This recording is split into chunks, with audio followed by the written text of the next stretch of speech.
It's Weather Wagers time. We are back here. A new month is upon us. I am merely Brett Thackara. And hello, everyone. I'm Dan Tomaso. Brett, great to see you back sitting here. We're in the recording studio. It's nice to be back. Here we are. I was in my man cave last week with the podcast, and it just wasn't the same. Although, listen, content creation is content creation. We had to get that out. Well, and it was a good episode. And by the way, you said in the beginning of the episode, I was joking about your winnings and hitting it big in Vegas.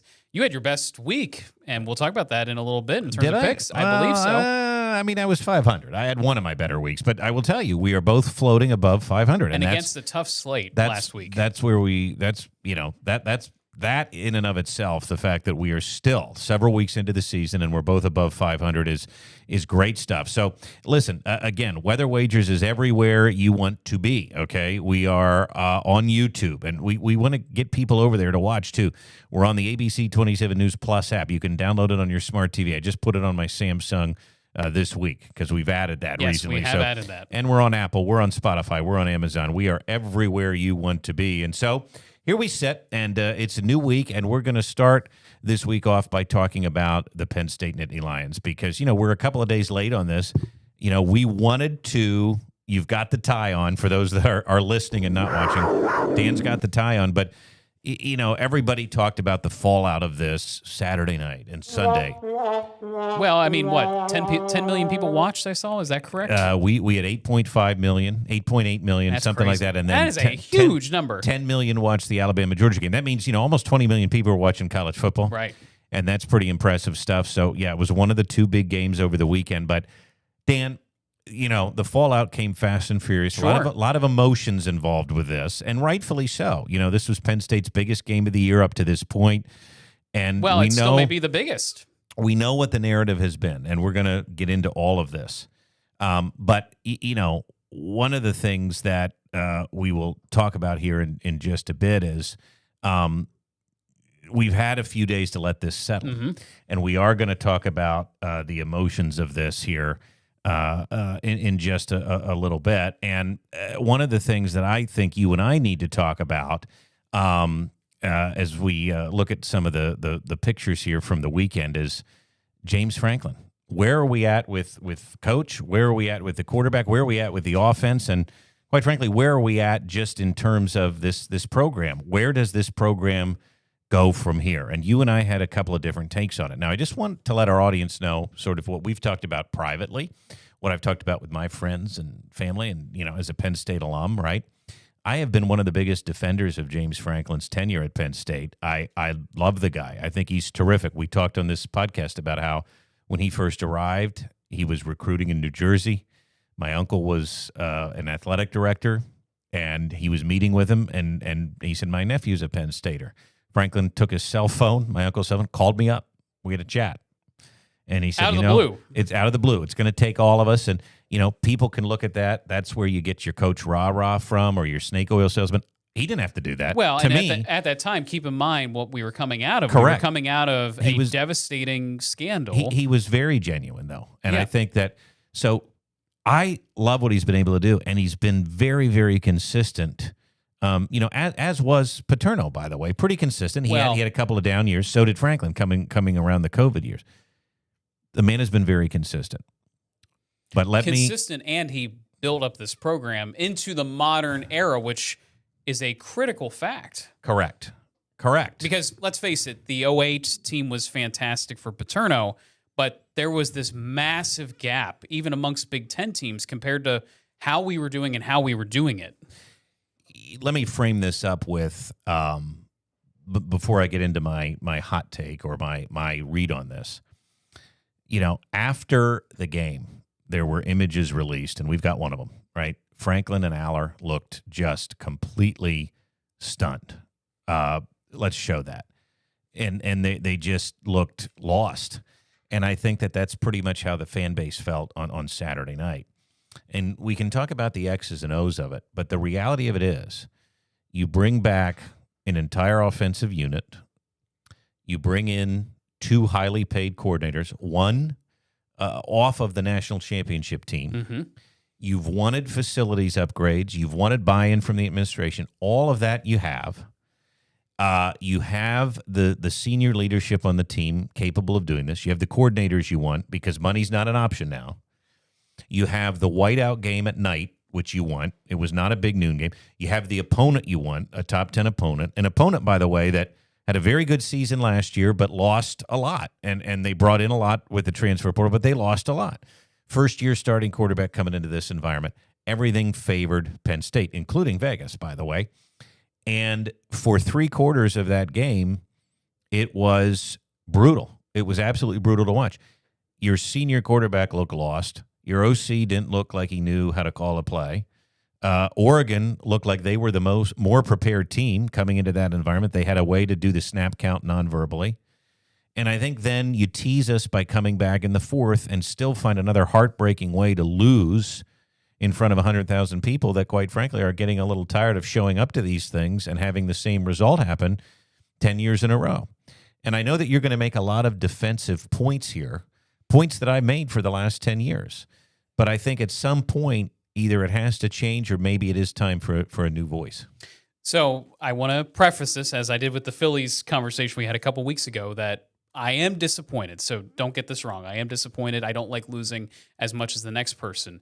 However, I think before everyone jumps off a bridge, let's consider the comeback. Let's consider that the offense did figure some things out. Now, it took way too long, as we just mentioned, as Brett just talked about. But I think in general, there's a lot to work with here, and the season's not over. I think part of what went wrong here in this game is the soft schedule leading up to this huge moment, because I don't care what anyone says. The 1-0 thing, Franklin can repeat it all he wants. Everyone was looking forward to this game, and the pressure was on, and there just wasn't enough there in the first 3 quarters to make things in rhythm, to get things going. Now, with that said, we mentioned on the difficulties of the offense, but I think in my time of watching Penn State, that was one of the best and most dominant defensive performances I've seen, because this is one of the best offenses in the country. And I was skeptical that Jim Knowles could make such a difference. But I was totally impressed Saturday night that other than a fumble that was returned by Penn State and then overturned in the end from a commercial break that we didn't get much information from, which irritates me too. I think there was a way to win that game. It was in front of us. And at the end of the day, you can harp on Franklin all you want.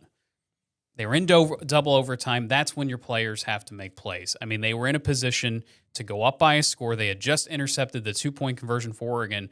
You score, you get to the 2-point conversion. Everyone's singing the alma mater happily. You beat one of the best teams in the nation at home. It was there until it wasn't. But here's the deal, though. Your senior 5-star quarterback has ended the last 3 big games with an interception. And I've mentioned this countless times off air. You cannot have that. And I don't think, and here's the reality facing the program. You say the season's not over. With the quarterback play that we have, I think it pretty much is, because he has not shown growth or development that would lead me to believe that he can handle those big moments, especially given the fact that the last 3 games have all ended the same way. But and the story's not totally written yet. I mean, you got to give the kid a chance to prove it again. And that's what you're going to have to do. I mean, it would be one heck of a comeback story, but I don't see it happening. I mean, sometimes you didn't see the Phillies coming back against the Mets after they got swept by 3 games either. I realize that, but the Phillies are pro athletes, and this, unfortunately, sometimes you are who you are. And when you talk about James Franklin, again, let's not take criticism away here. I thought it was a terrible decision to punt the ball from Oregon's 36-yard line. That is when you want to be aggressive. You're in front of your home crowd. You can't punt the ball away there. And what happened? Oregon came right down the field and scored. I thought that was a playing not to lose instead of a playing to win call, especially when your field goal kicker made a 49-yarder earlier in the night. Also, Aller drops a long pass to Hudson, was it? In the that's what got us to 17-10. Ross. Excuse me. Devontae Ross. That's right. And where was that in the first half? Nothing like that seemed to be being called. And so when your quarterback plays better when he's behind, that's also a bit of a problem.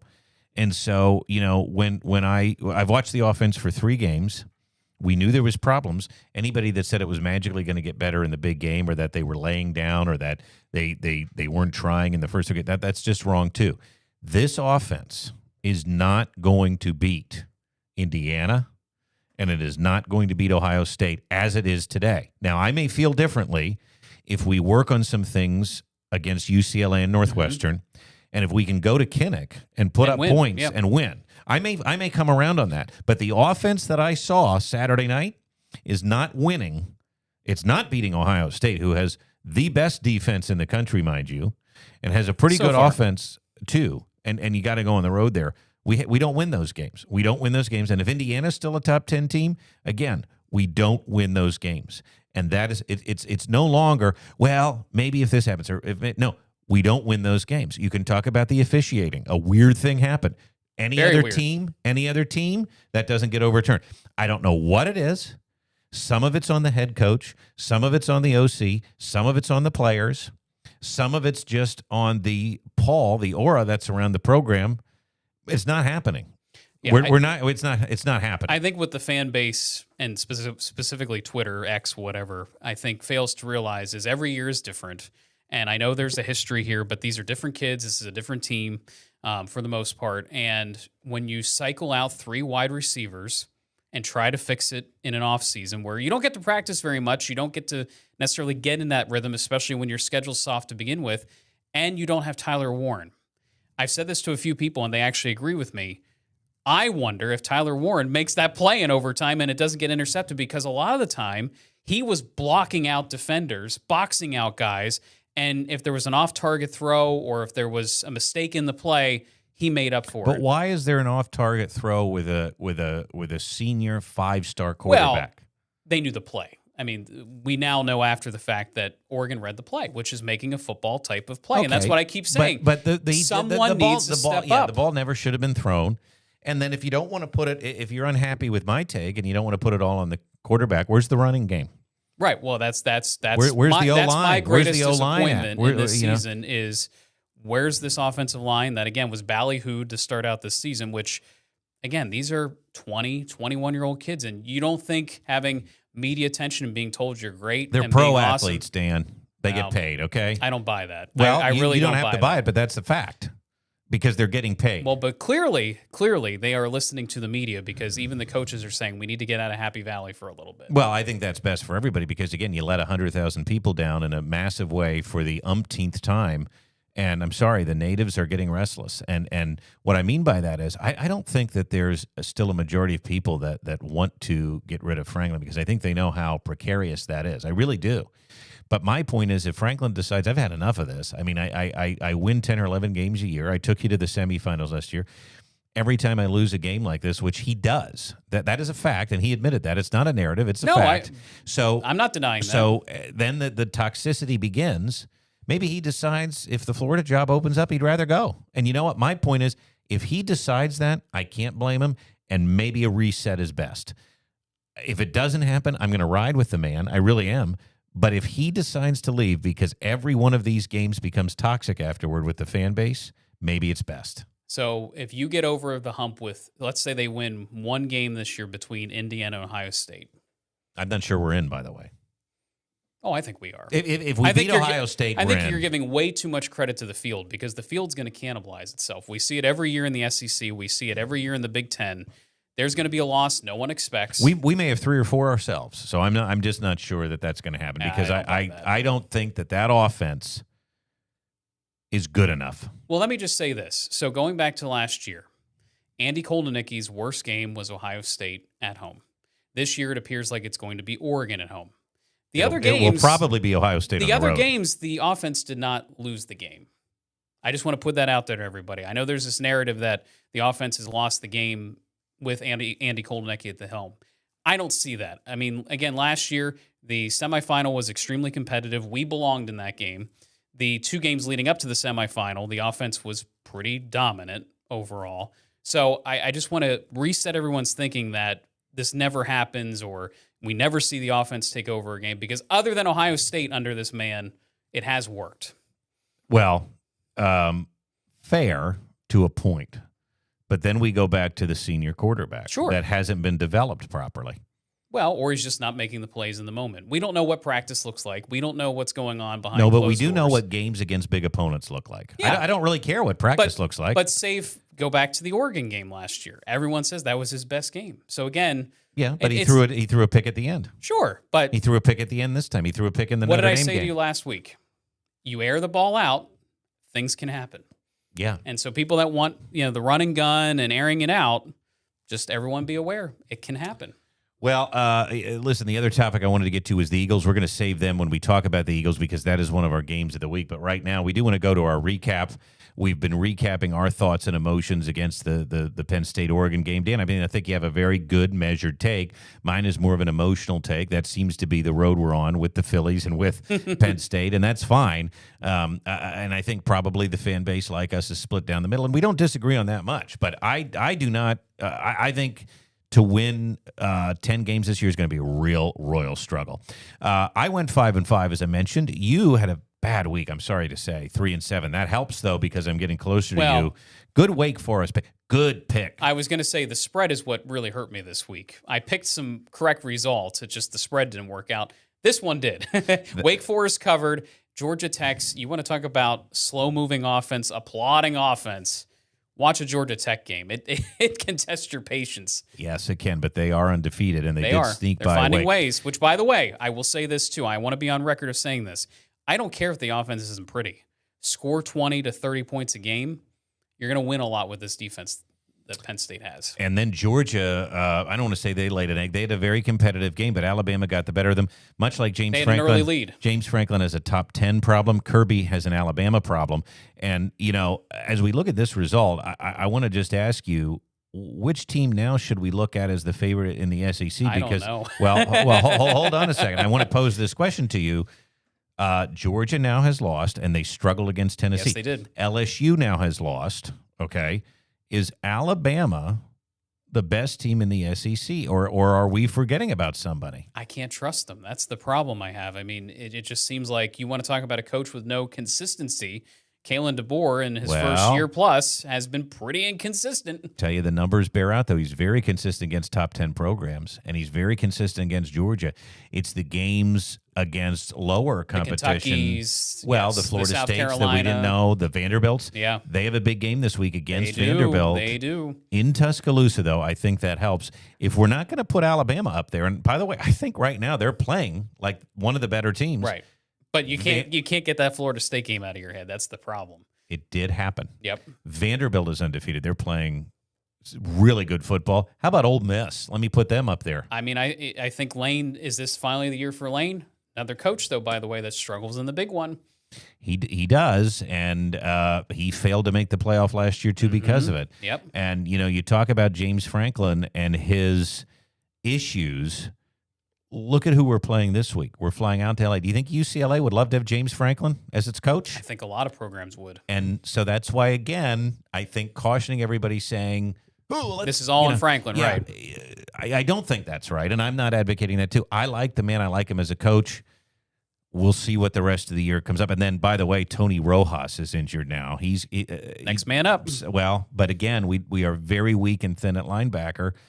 Yeah, and this is where, by the way, the season could be going off the rails here. Oh, I doubt that. But the coordinator changeover that has happened because we've been a good team affects recruiting and affects bringing in kids because guess what? Kids can go anywhere they want now, and when somebody leaves and they follow. But by the way, that's why you have a transfer portal. And Amari Campbell, if you didn't watch his game closely, we needed him. I mean, Big my game. Goodness. Yeah, let's give him my goodness. He won the day, even though we didn't win the game. Yep. That kid came in from North Carolina and looks great. He didn't want to play for Bill Belichick. No. So other results from last week, I did pick Oregon because, again, I've seen the script, and I will happily take that check mark, even though I would have been. Yeah, but you were smart to take the money line, weren't you? Yeah. Oh, yeah. Well, but they, yes.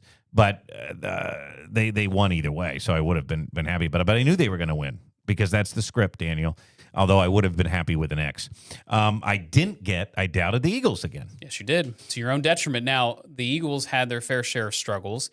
They also are having trouble up front because some guys are banged up and the running game is not the same as last year. It's just always amazing to me how the two teams I watch Saturday and Sunday tend to parallel each other. And Jalen really struggled in the second half, and there's been some questions. Did he sustain a head injury during the game? He took a vicious hit in the first half and didn't look the same after it.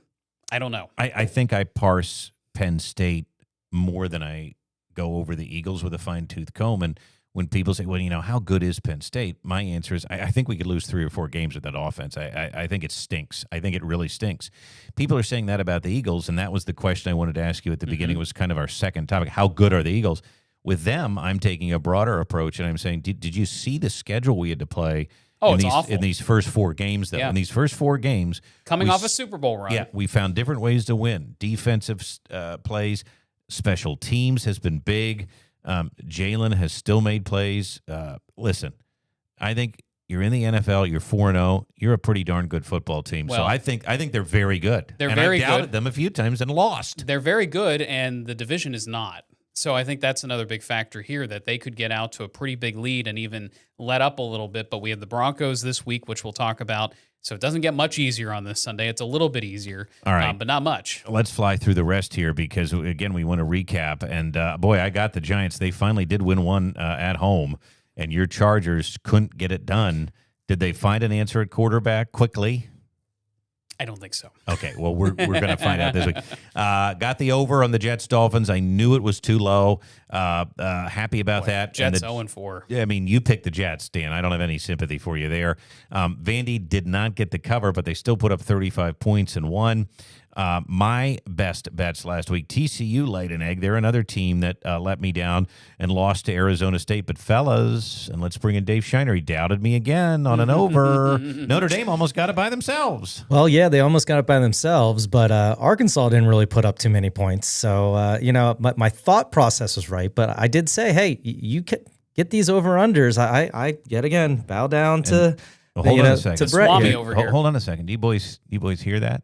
In the distance, I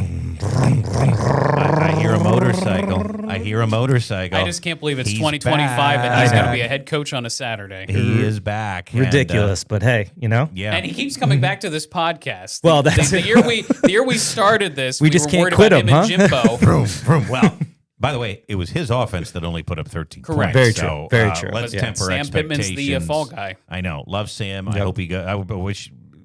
I'd replace him with Phil Troutwine. I'll tell you what. Let Sammy come up and coach our O-line. That's what I mean. And I do like Phil, but there's been some questions this year, and the Lions, of course, got it done. Dan, Louisville pulled it out. Yep. That's a team to watch. These next 2 results, again, is the Big Ten sort of like the SEC? There's too many teams, too many games. USC goes on the road, loses to an Illinois team. Yes, they did. That Indiana smacked. Did that surprise you? It surprised me greatly, but it shows you it's week to week. And Indiana goes to Kinnick. Yes, and somehow, some way squeaks and it out. out. It was competitive. It was very competitive. So again, for everyone that thinks the season's over, let's play the games. Well, I think our national title hopes are over. 27. Well, I never thought we had them anyway, but that's a different story. 27 and 25 for me. I am riding on being 2 games over 500. You're 4 games, so it's tight. It's tight, and this is a tough slate this week. Very tough slate. And speaking of that, let's get into it. It's time for Games of the Week.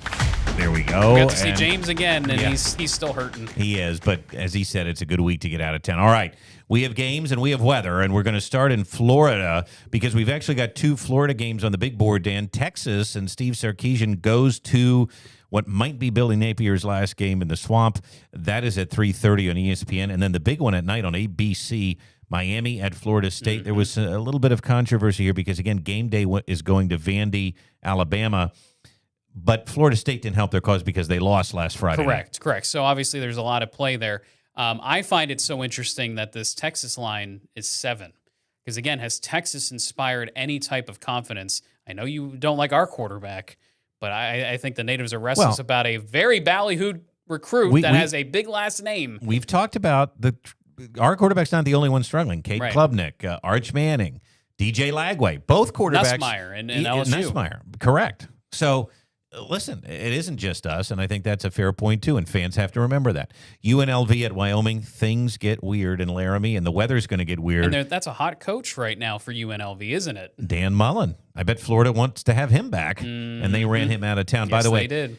Dan, talk about the setup here for Florida, because Well- both of these games, again, you've got a 3:30 kick in Gainesville, and then you've got the evening kick in Tallahassee. This is the wet season in Florida, so all bets are off. It's humid, it's hot, and there's even talk of a potential tropical wave coming across the state here in the next couple of days. So, it may not be raining the entire time for a game, but all it takes is one thunderstorm, and they are around. But we like to say the word scattered in the weather department. Look at Definitely that. Look at scattered this. storms. Look yes. at this. This onshore flow is real coming in from the East Coast. So Tallahassee, Gainesville dealing with wind. I don't think these games will come down to field goals personally, but still something to watch. Something to watch indeed. And again, maybe some lightning down there Saturday and a bit Obviously, of a breeze. delay could neutralize some things. Let's talk about Laramie, because Laramie's got another system setting up. It's October in Wyoming. And that is never pretty. And I think they're going to get wet. They're going to get wet, and I think it's going to be breezy. There's a low coming across the Rockies, and look at that temperature drop. By the into end the of that 40s. game, it's going to be chilly, and the winds too. That's going to be a problem here. I wanted to show the winds in Laramie. I guess I don't have it, but the next item up for bids, of course, is going NFL to be slate. the NFL slate. Now, weather is a problem here in the NFL in that we couldn't find much, but the Florida thing is real, and so that's why we went with Monday Night Football. Same type of a forecast in Jacksonville. Yep. Something to watch. That's going to be something to watch because, again, Dan, it's that season in Florida. Well, and anything that seems to go the Chiefs' way right now is a struggle. So does weather kind of neutralize their offense a little bit? Broncos and Eagles, we picked that one because it is a big game. The Eagles are favored by 3.5, and then Should the be Buccaneers. sunny and gorgeous for that one, at least. I think so. They go to Seattle, and the Seahawks are favored by 3.5. And we picked that one because it's an interesting game. But That's a rough take for the Bucs to come off of that game with the Eagles, a very physical game, and then travel to the Pacific Northwest and play in their place. My thoughts exactly. Yep. Jacksonville on Monday is going to have some showers. It's going to be near 80 degrees, but here's game time. I mean, it's the same forecast as what we saw in Gainesville and Tallahassee. A little bit rough. It's Florida, and then you can see here. There's the winds for Jacksonville. There's the wind. I don't think the wind is going to be a factor, but I do think off and on showers and storms might be. And I blew out the other graphic, but my apologies. Laramie, Wyoming is going to be not only rainy, it is windy. It is windy. 10 to 20 miles an hour Saturday night. Dan Mullen is, if he's used to the Mississippi State and Florida weather, total opposite. this is going to be a little different. Now, I also wanted to point out, and this is where I want Mr. Shiner to pull up this tweet. We didn't talk about this game because I don't care about it because it's in London. But and it's early. For those of you wagering on this game, first of all, it's the Vikings and the Browns in London. If the NFL wants people to care, this isn't the way to do it. This isn't the way to do it. But Jason Logan that works at Covers, I saw one of his tweets here. It said this UK game could see wind gusting to 37 miles an hour. Awfully specific forecast there. Partially covered Hotspur Stadium, one of my favorite stadiums in England, by the way. And it is going to blow from west-northwest from end to end. The wind does go down inside the field and into the lower section. So that is good to note. But basically what he's saying there is the winds are going to have an impact, and that may be a game you may want to take the under. Yeah, and by the way, J.J. McCarthy's looked rough and change a quarterback for the Browns, so you might want to take the under regardless of the weather. Let's get to our picks for our games of the week, and we start again with the college games. Dan, I like the under for Texas and Florida because of the weather. I think if rain reaches Gainesville, and also both offenses have struggled, and we've seen both defenses sort of be the best unit on the team. Texas's defense has been good.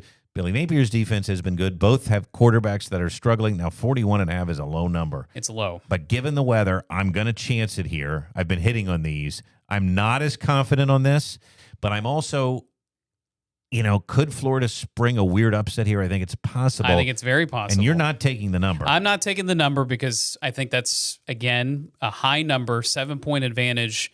Texas seems high for a team that absolutely has to win if they have any hope of keeping their coach, keeping their season alive.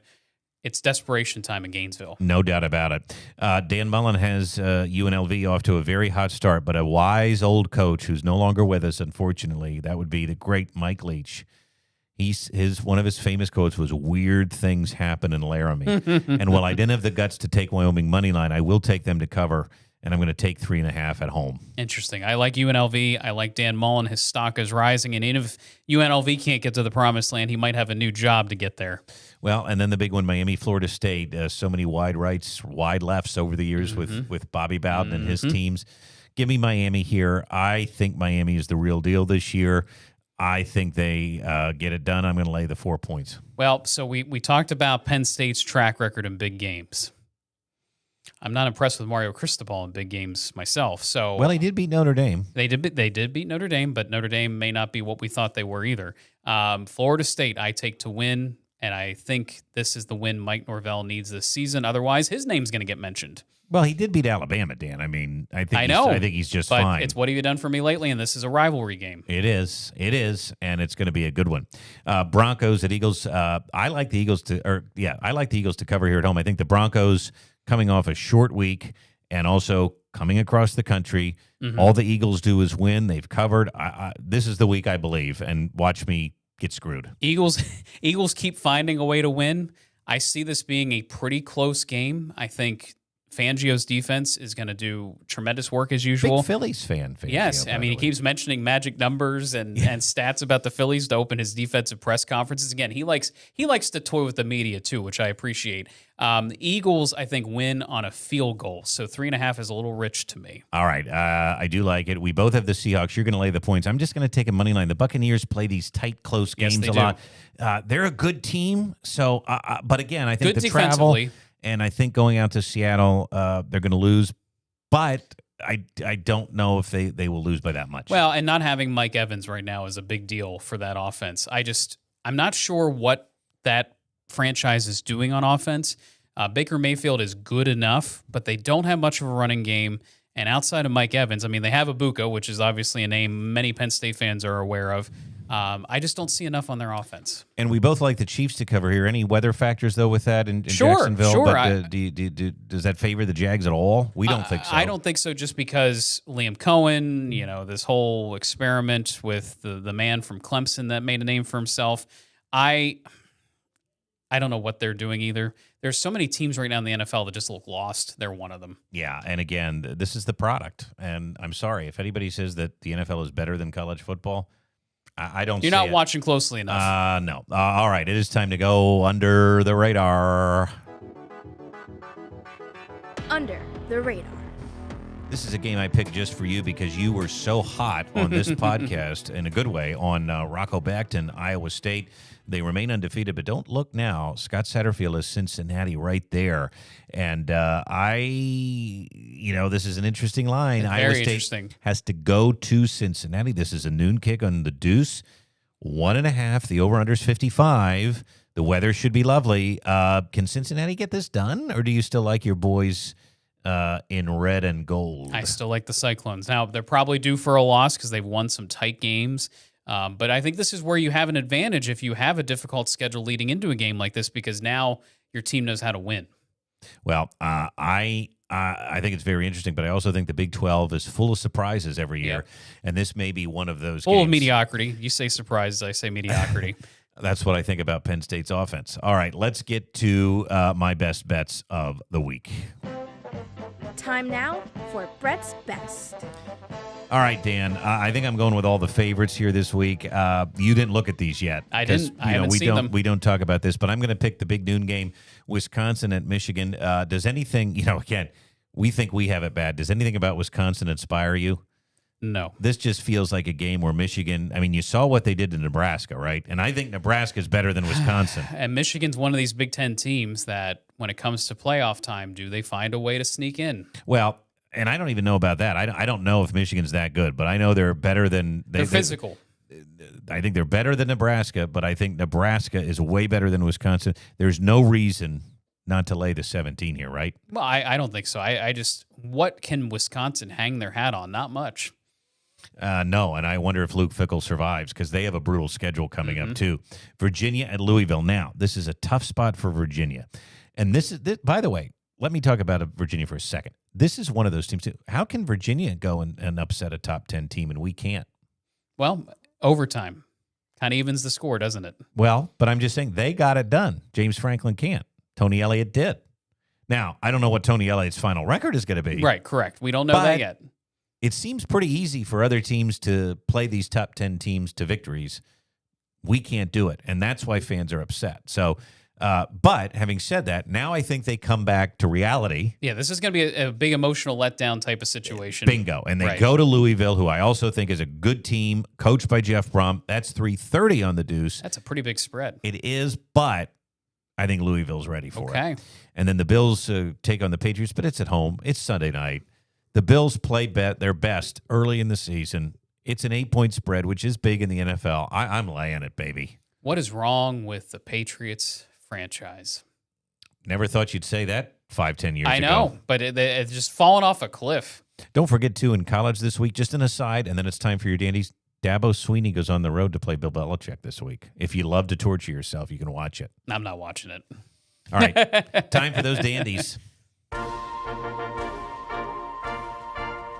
It's Doppler Dandies. You know, it's funny you bring up that Clemson North Carolina game. I looked at it as a possible dandy candidate. I just couldn't do it. I couldn't do it. You're picking tonight's game, Well, Thursday night if you're listening. This is, unfortunately for NFL fans, I think this is the best game of the weekend. And it's Well, not the weekend. Hold on, though, because you put this into our graphics machine that we use, and the Rams were a 7-point favorite. But this morning, because Brock Purdy might not play Right, or he is might not not play, playing, right. they're now an 8.5-point favorite. Well, So the reason why I picked this is because you got to start thinking ahead now if you're an Eagles fan, because 4-0, who's your real competition in the NFC? Out of the West, it could be the 49ers or the Rams. I think the Rams are in a better situation. So this could be a big win for them to get against a divisional opponent, a conference opponent, but it's a big number. And it's on Prime tonight, and Yep. it should be an interesting one. Vanderbilt at Alabama. Everybody wants to know, can Vandy do it again? This Yeah. is the 3:30 SEC game on ABC. They have to go to Tuscaloosa this year. They have to go to Tuscaloosa, but this feels like a game DeBoer might struggle to get his team up for. I'm just saying I don't trust the man yet with this team. It's something to watch because Diego Pavia is a sensation. And he doesn't lose a lot, No, I will he say. doesn't. And Clark Lee, too, an alumni of Vanderbilt, back coaching them. Really good coach. Mississippi State goes on the road, almost a battle of the undefeateds, but they dropped one to Tennessee last week. They go to Kyle Field. Texas A&M now 14 and a hook. That has changed today as well. 7:45 on the SEC network. Is Texas A&M the real deal? This is a big spread for them to cover against a pretty decent team because that Mississippi State game was on bleeding into the Penn State game. And that also went to overtime, I believe. But I will tell you, too, Mike Elko looks like he's got a quarterback. I know. And I that's, agree. You know, I I agree. wish we had a guy like that, quarterbacking our team. All right, it's time to wrap up the final picks. Final picks. Now, we're not wrapping up the podcast just yet, though, because we are going to talk some Major League Baseball playoffs in a second. But these are our picks here for the week, and it's going to be fun to see because we've been hovering above 500. Can we do it again?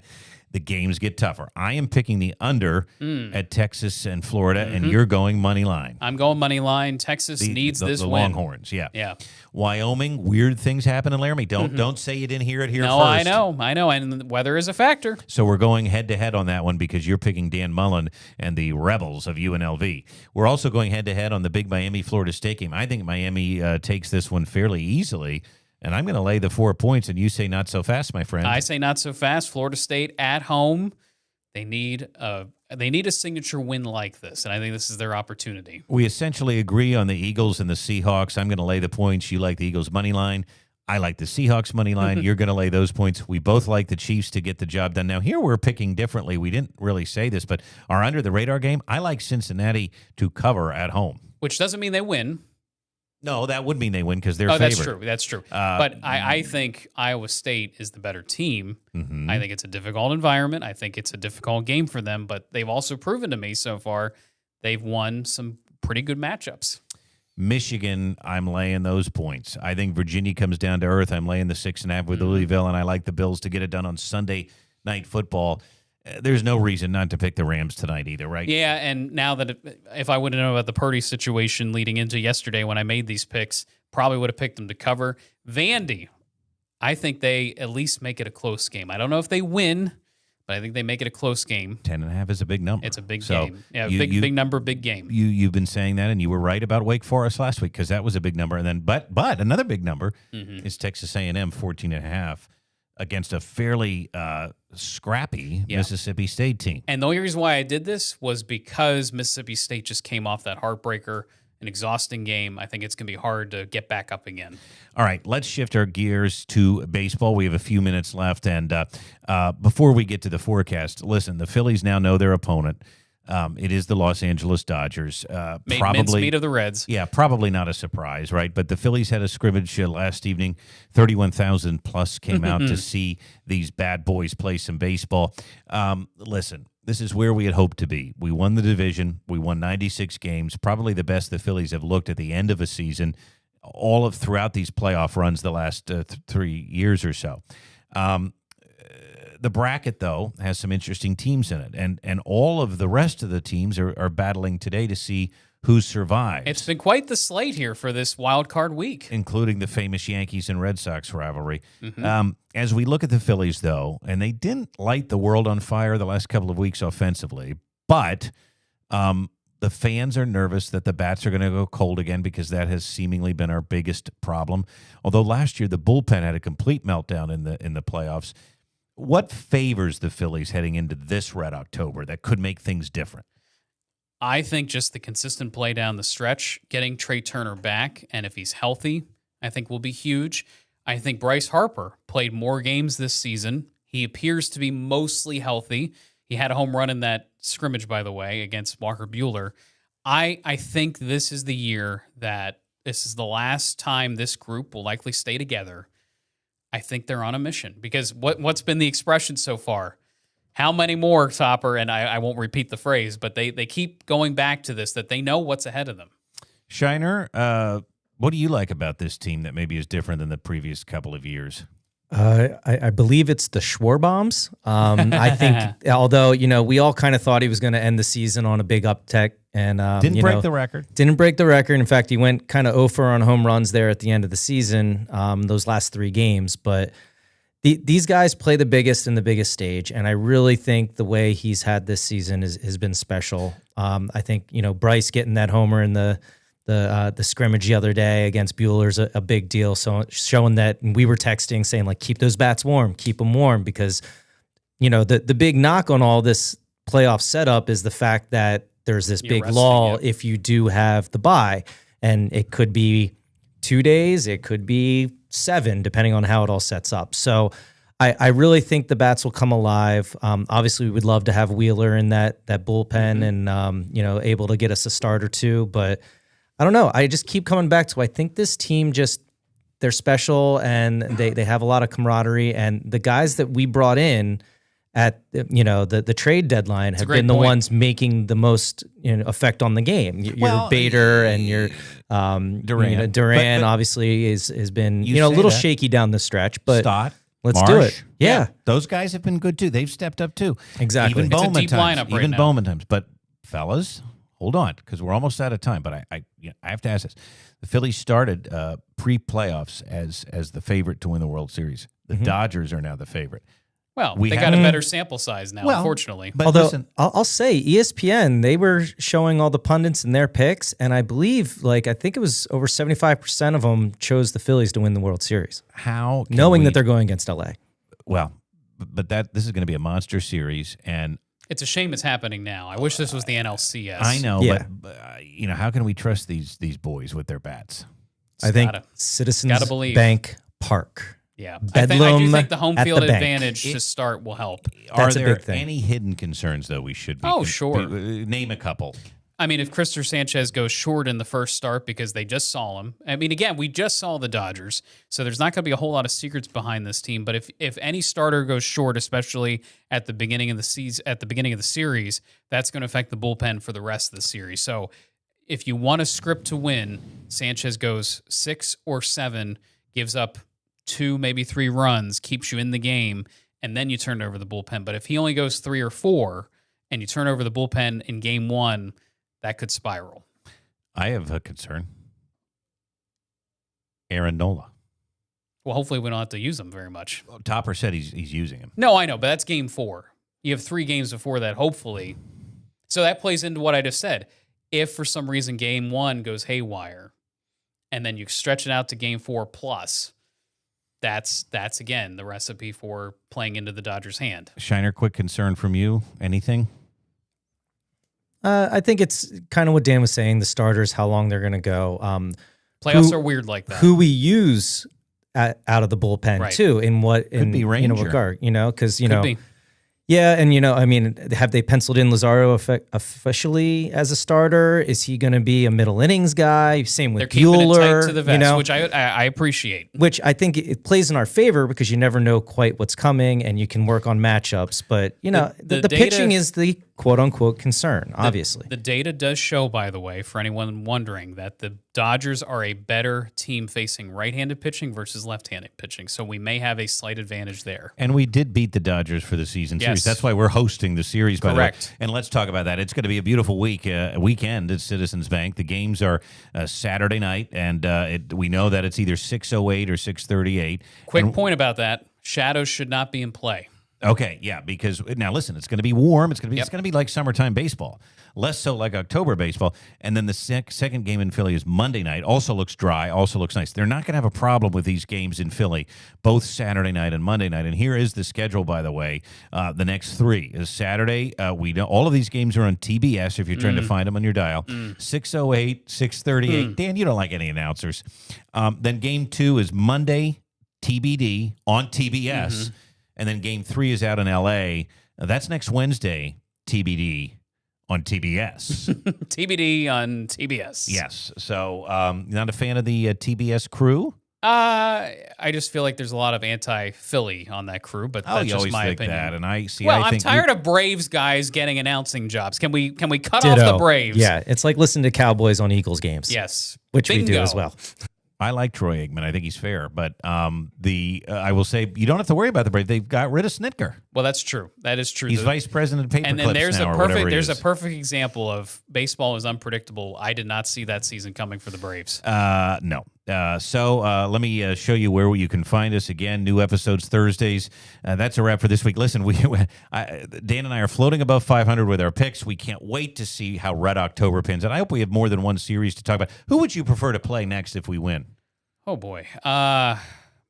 I mean, Padres? I think I would play the Cubs. The Cubs do not intimidate me very much. The Padres, there's history there. And the Brewers, I mean, they could come out stone cold or they could come out red hot. It's hard to know. One final question for you. Do the Nittany Lions go out to L.A. and cover? No. So they continue their stretch of not covering. Correct. Okay. I think they win hopefully easily, but the 24 travel, and a half's big. The travel and just the emotions of the past week. No, again, if they do and the offense looks magically different, I know UCLA's bad. We've played lower teams and the offense hasn't looked good. If they can fix it in a week, I'll be more than optimistic, but I think it's been tough. It's going to be fun to see how the Nittany Lions evolve. It's going to be fun to see how you and I do in these picks. And Red October's here, baby. Red October's here. Listen, absorb it, enjoy it. This is a special Phillies team. I can't emphasize it enough. And I said this last night, from the time I was a kid to now, the change in this franchise has been anything short of remarkable. I mean, it is just unbelievable the position they're in. To that end, and I will end here, but I think between the way that Penn State handles its business most of the time, even with all the heartbreak and the disappointment, between what the Eagles have been able to do, 2 Super Bowls in the last decade and still going, and what the Phillies have done with their organization, no matter what. It's a special and we time. won it all. We won it all. There's no doubt about it.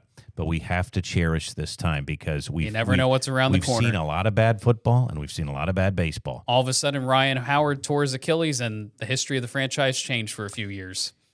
Indeed. Here's to Red October. Everybody enjoy the games this weekend. We'll see you back here next week. Weather Wagers out. Let's go, Phils.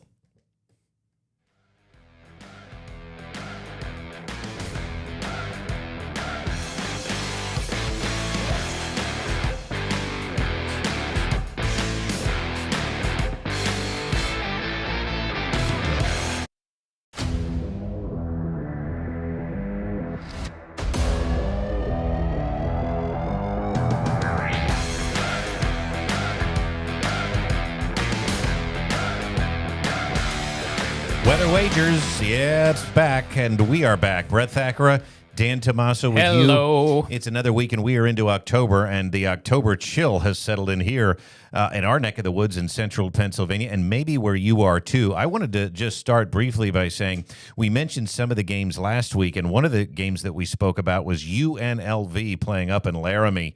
Wyoming. And did you see that game? It had some hail. It had a little of everything, it had didn't some it? snow, and it had a rainbow.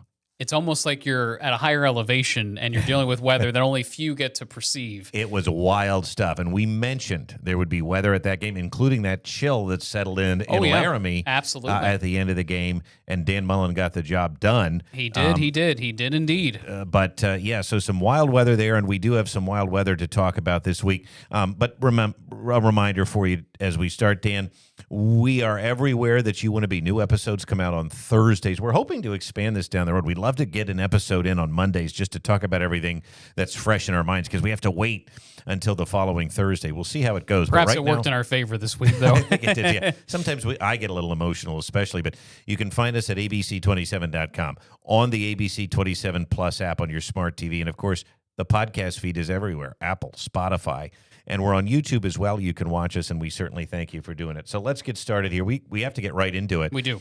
The great Penn State debate continues after last week's flub, and that's putting it mildly, at UCLA, a program that was on the watch list for the national title, brought all of their stars back, goes out and competes against one of the worst FBS Well, not teams. all their stars, but continue. Well, yes, but most of them. And they go out and they compete against one of the worst FBS teams that had just fired its coach, did not have any coordinators left, was really reeling from the start to their season, and they laid an absolute egg.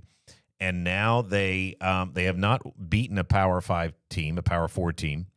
And so I guess the question is, first, can this season be salvaged? Short answer is yes. I mean, it isn't over, and I think I've liked what I've seen so far coming out of practice and this week leading up to it. Franklin seems like he has changed his tone, Coach James Franklin, and also the quarterback, Drew Aller, saying that they had a very high-level practice, high-intensity practice. Guys seem to be a little bit more upbeat. I mean, listen, maybe this was the reset button they needed. That I think this team was feeling the pressure and the letdown from that double overtime game against Oregon. I would be more concerned personally if it wasn't such a long road game out and it wasn't a game that we were anywhere close in. We had the opportunity to win the game. We came back multiple times in that game. If they had gotten blown out and didn't look like they belonged on the field in UCLA, I would be hitting the panic button more than I am now. I'm extremely frustrated, but there's still a lot to play for, and these guys that want to have futures in the NFL, they can't lay an egg for the rest of the season. So I think there's still going to be a high-level effort here this Saturday. I think they win the game to kind of get ahead of myself. And then, again, reset. Go out to Iowa. See what you got. Then, obviously, another big game looms, too. And they always play Ohio State close no matter how good of a team they are. So it's still all out there, everybody. I know it doesn't look good. I understand that. But we always have to remember, and I know they're getting paid, but these are 18, 19, 20-year-old kids, and they're unpredictable week to week. I don't care who you are. We've seen this throughout college football that upsets happen. And fortunately for us, for the most part in the Franklin era, it hasn't really happened. There's been a couple, but upsets happen. Unfortunately, this time, it's us being talked about in the media. There's other teams too, Florida State, Texas, that had high expectations, seem to be falling short. We're now in that category, unfortunately. Yeah, and I don't think really what you said is wrong. However, I think that with this particular loss, the excuses really, as somebody who's defended this program and defended James Franklin for the better part of the last decade, the excuses have to stop. I mean, the 18, 19, 20-year-old kids, first of all, a lot of them are 22. They are getting paid. The excuses of, this was a game after Oregon. Listen, the UCLA was so bad that they fired their entire staff, and you had Jerry Neuheisel admitting a game plan was not even put in until 2 days beforehand. We have a staff full of veteran coaches that are paid exceptionally well. And Jim Knowles being the highest paid of those. Correct, and he was the one, or that side of the ball was the one that really had a massive letdown. Well, yeah, because if you score 30-plus points and you make the stops you did in the Oregon game, we're not here talking about this episode. 100%. So now I realize, too, another build an excuse, Tony Rojas was injured. I get it. And linebacker depth was thin already. But Sorry, when you're starting the season ranked number 2 and you do have talent on this team, you cannot go out to UCLA and lose that game. That is where the excuses have to stop. And now, because of the toxicity and the negativity, and you know that this team is going to get booed, you know that this team is going to come home to homecoming at Beaver Stadium, and the atmosphere is not going to be great. And there's, people are not going to make the trip, and they probably shouldn't. Again, everybody spends a lot of money here to go up to games, and they're seeing a subpar product. Yeah, you can't win every game. Fine. You can, again, forgive the Oregon loss, but the UCLA loss is unforgivable. So that leads me to my next question, and everybody's asking it. Is it time for Penn State and James Franklin to get a divorce? I think the time was years ago if you were going to do it. I think it was either 2018 or coming out of COVID that you could have made some sort of change, some sort of arrangement. But I felt like after the 2018 season, after they couldn't get it done against Ohio State twice, with the level of talent they had, Joe Moorhead as the offensive coordinator, everything seemed to be coming together then, and they couldn't break through. That was when I thought that was probably time. Now, I think the situation they're currently in is very difficult because they have this huge recruiting class that's been building for 27, and you can't discount that because that's the future. The other thing is they just invested in Jim Knowles. They've put a ton of money into the offense, both with players and Andy Koldenicki.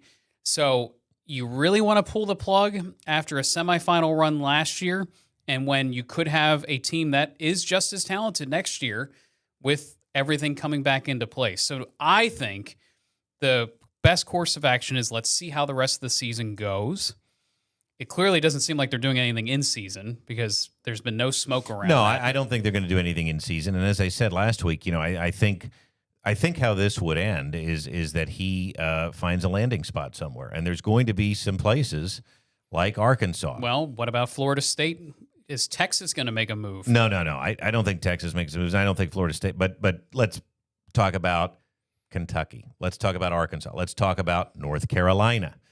There's a lot of smoke. I don't think there's a lot of smoke. I don't think a peewee coach wants to touch North Carolina right now. Well, but if you want to keep coaching and it's not working out where you are, North Carolina has money. They will hire they have a money, coach. But they might have some serious, and I mean serious issues coming. There are a lot of bad reports coming out this week from Belichick. You're right. No, you're right. And again, we are not reporters. We are hosting this podcast as meteorologists. We're the experts in the weather.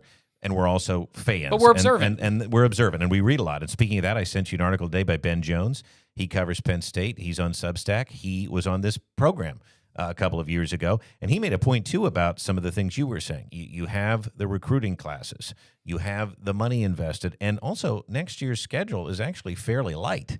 And then the 27 schedule gets tougher. So it's just you bring in a rebuild, and all of a sudden, you might fall behind by 5 or 10 years. Here's what I will say. I would make a change if the new option, is abundantly clear who that could be and what difference they're going to make. If you go into a coaching carousel this year without a clear idea of what you want and who's out there, and maybe how you have to keep what you have, because for those people, and I haven't met anybody, but apparently there's a contingent out there that really want Matt Rule. Take a look at his record versus top 10 teams. Yeah. I mean, I think as a fan personally, I would lose more interest.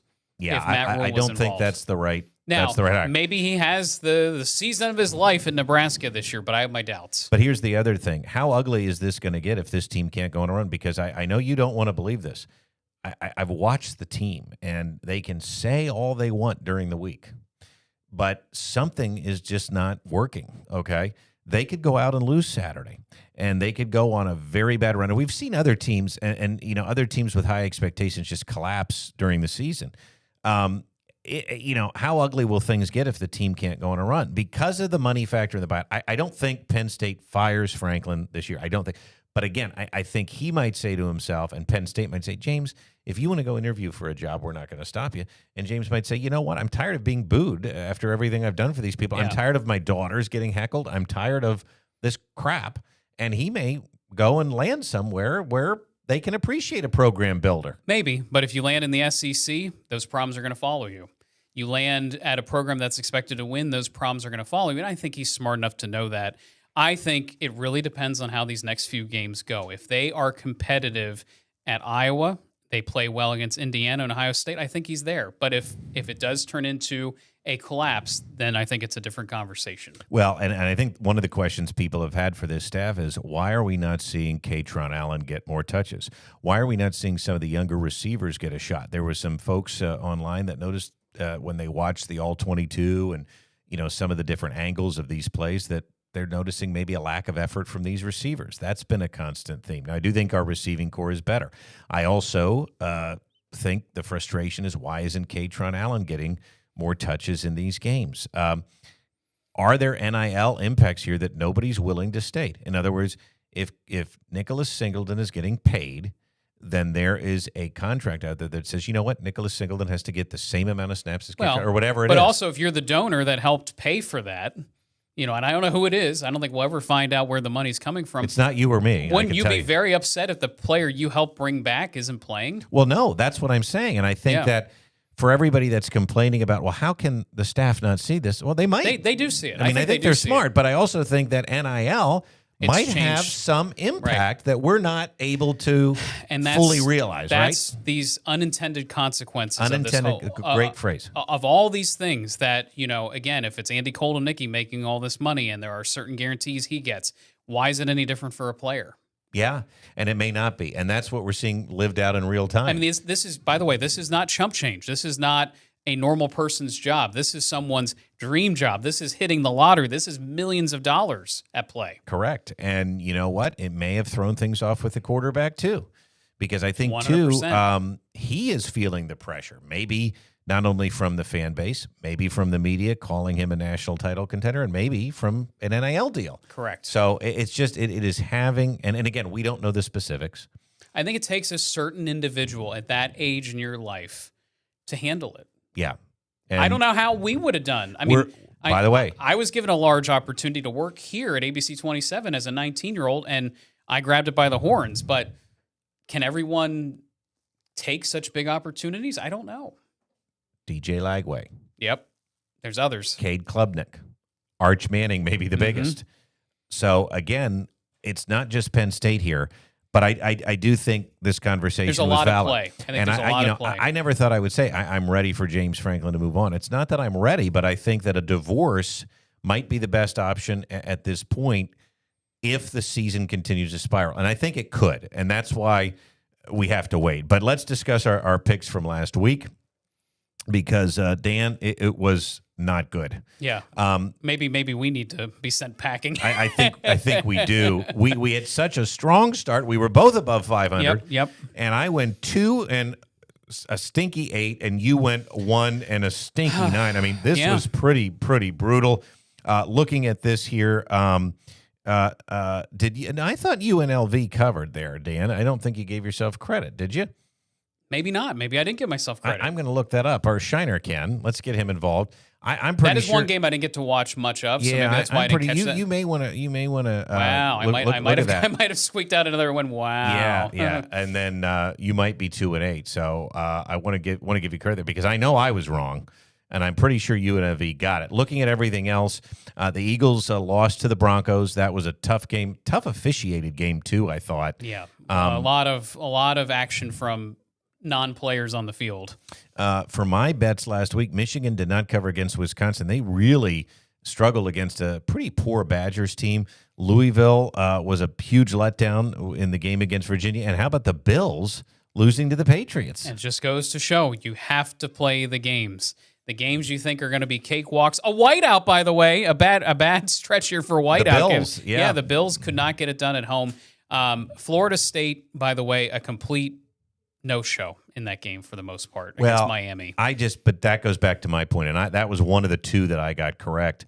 Miami, I think, is that good this year. We'll see. And if Mario Cristobal doesn't screw it up, I was going to say there's still a lot of games to be played. I think they have a real shot to not only make the playoffs, but to make a run. I mean, their lines look good, their quarterback's good. Shiner, do we have an update? Yeah, UNLV beat Wyoming 31-17, so they did cover. Okay, so we tied. I didn't give myself enough credit. So we tied, but still abysmal. Absolutely abysmal. Next screen. Well, the next screen's not going to be any better, but I am on the season now because of this week, 29 and 33. That will stand. We will adjust this. You are 31 1 under 500. 30. Well, no, it would adjust. It would be 31 and 31. True, 31 and 31. So you're right at 500, Oof. and I'm 2 below. Oof. So it's been Can you tell I was up late because I was a little jacked up about a different result we'll talk about coming up? it's been a brutal stretch last weekend for our fandom and for our spread picks. You know, we've had a lot of things go right since we started this podcast over 2 years ago, but this past week was not that. No, it was not. But it is time to talk about games of the week as we look at the forecast. Cue it up, Mr. Shiner. Games of the week. And by the way, that was my fault there. For those of you watching this, we did have some images, and I'll just go back here. If you're listening, we have some images from the Penn State game. I forgot to cue them up when we were talking about them. Fourth down and 2. It was an abysmal play on 4th and 2. And then Jerry Neuheisel, how about him? I know you wanted to say something. It was neat, and I everything always feels like it's against Penn State fans because we had to watch his dad in studio cheer him on. But how special was that? Because you and I are both Rick Neuheisel fans. And Rick was about as gracious as you could be. By the way, if you don't know Rick Neuheisel's track record, multiple-time head coach in college football, an offensive coordinator in the NFL, the man knows ball, and he's very good at explaining it. Apparently, he found out that his son, Jerry Neuheisel, was going to call plays 3 minutes after Jerry Neuheisel found out he was going to call plays on Tuesday night of last week, and Bruce Feldman somehow, from a source, heard this information, texted Rick and said, hey, is Jerry calling plays? And Rick's like, I have no clue. That's the first I'm hearing of this.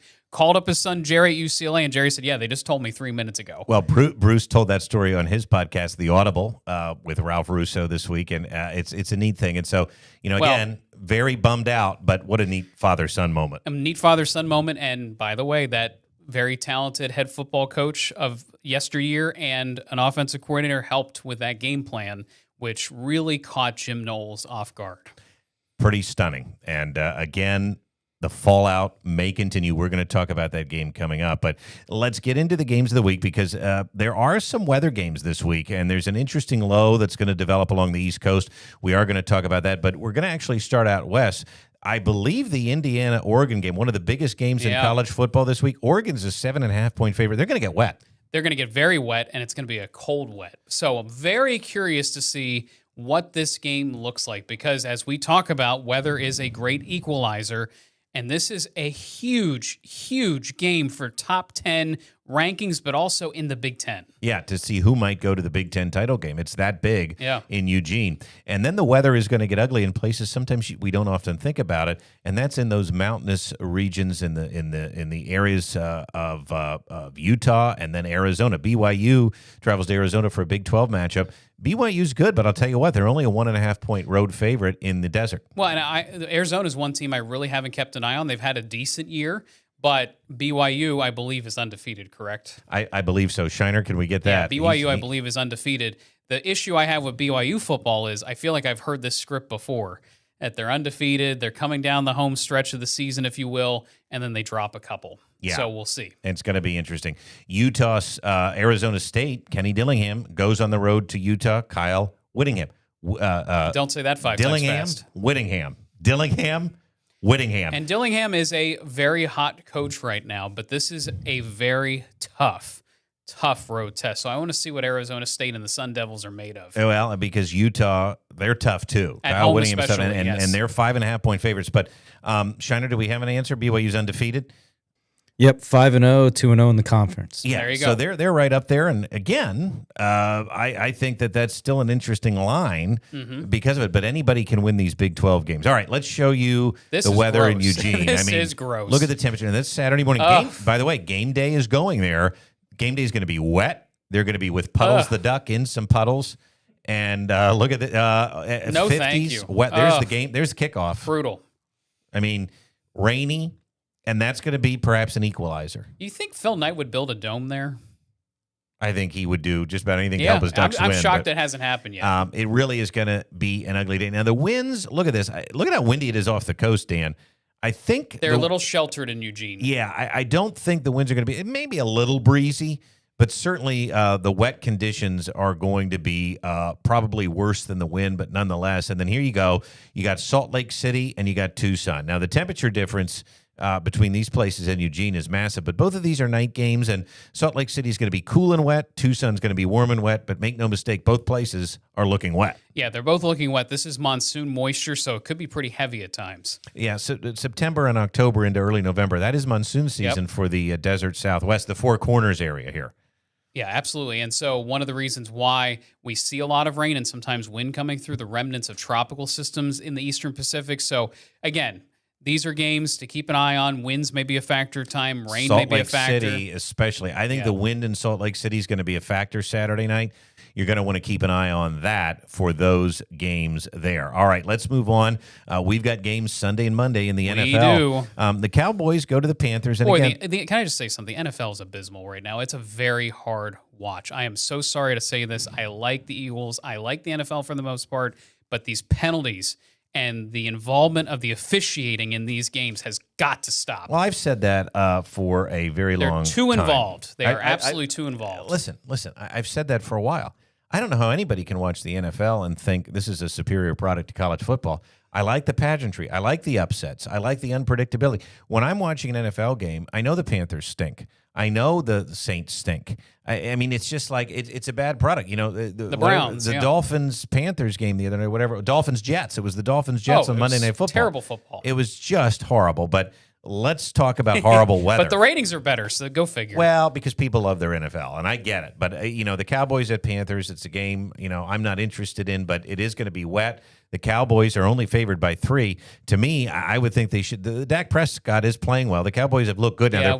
They're playing bad teams. Right. We have to watch them in the rearview mirror for sure. Their hardest part of their schedule has not come yet. But again, a fairly easy matchup. You would think the Browns go to the Steelers. If the Steelers win this game, I mean, they almost can practically lock up the division. It's pretty wild. Yeah, the division is terrible. It's terrible, and the Steelers sit atop it. Then the Commanders are at home hosting the Bears. They're 4.5-point favorites. That seems like a smart line to me, and that's the Monday night game right here on ABC. Yeah, I just think this Ben Johnson experiment in Chicago is just going so poorly. Well, I think most things in Chicago have gone poorly. Yeah. They can't, can't get out of their own way. No, they can't. So weather-wise, I do think these games look wet. We're talking about Charlotte. Now, Charlotte, forecast, by the way, is going to be right on the edge of this. Right. So they could be okay, but when we say this forecast has changed a lot, we're not just saying that. This continues to evolve run to run in the model guidance. Yeah, because, and again, notice the sharp cutoff here when we look at Charlotte. They could still get wet near the end of that game.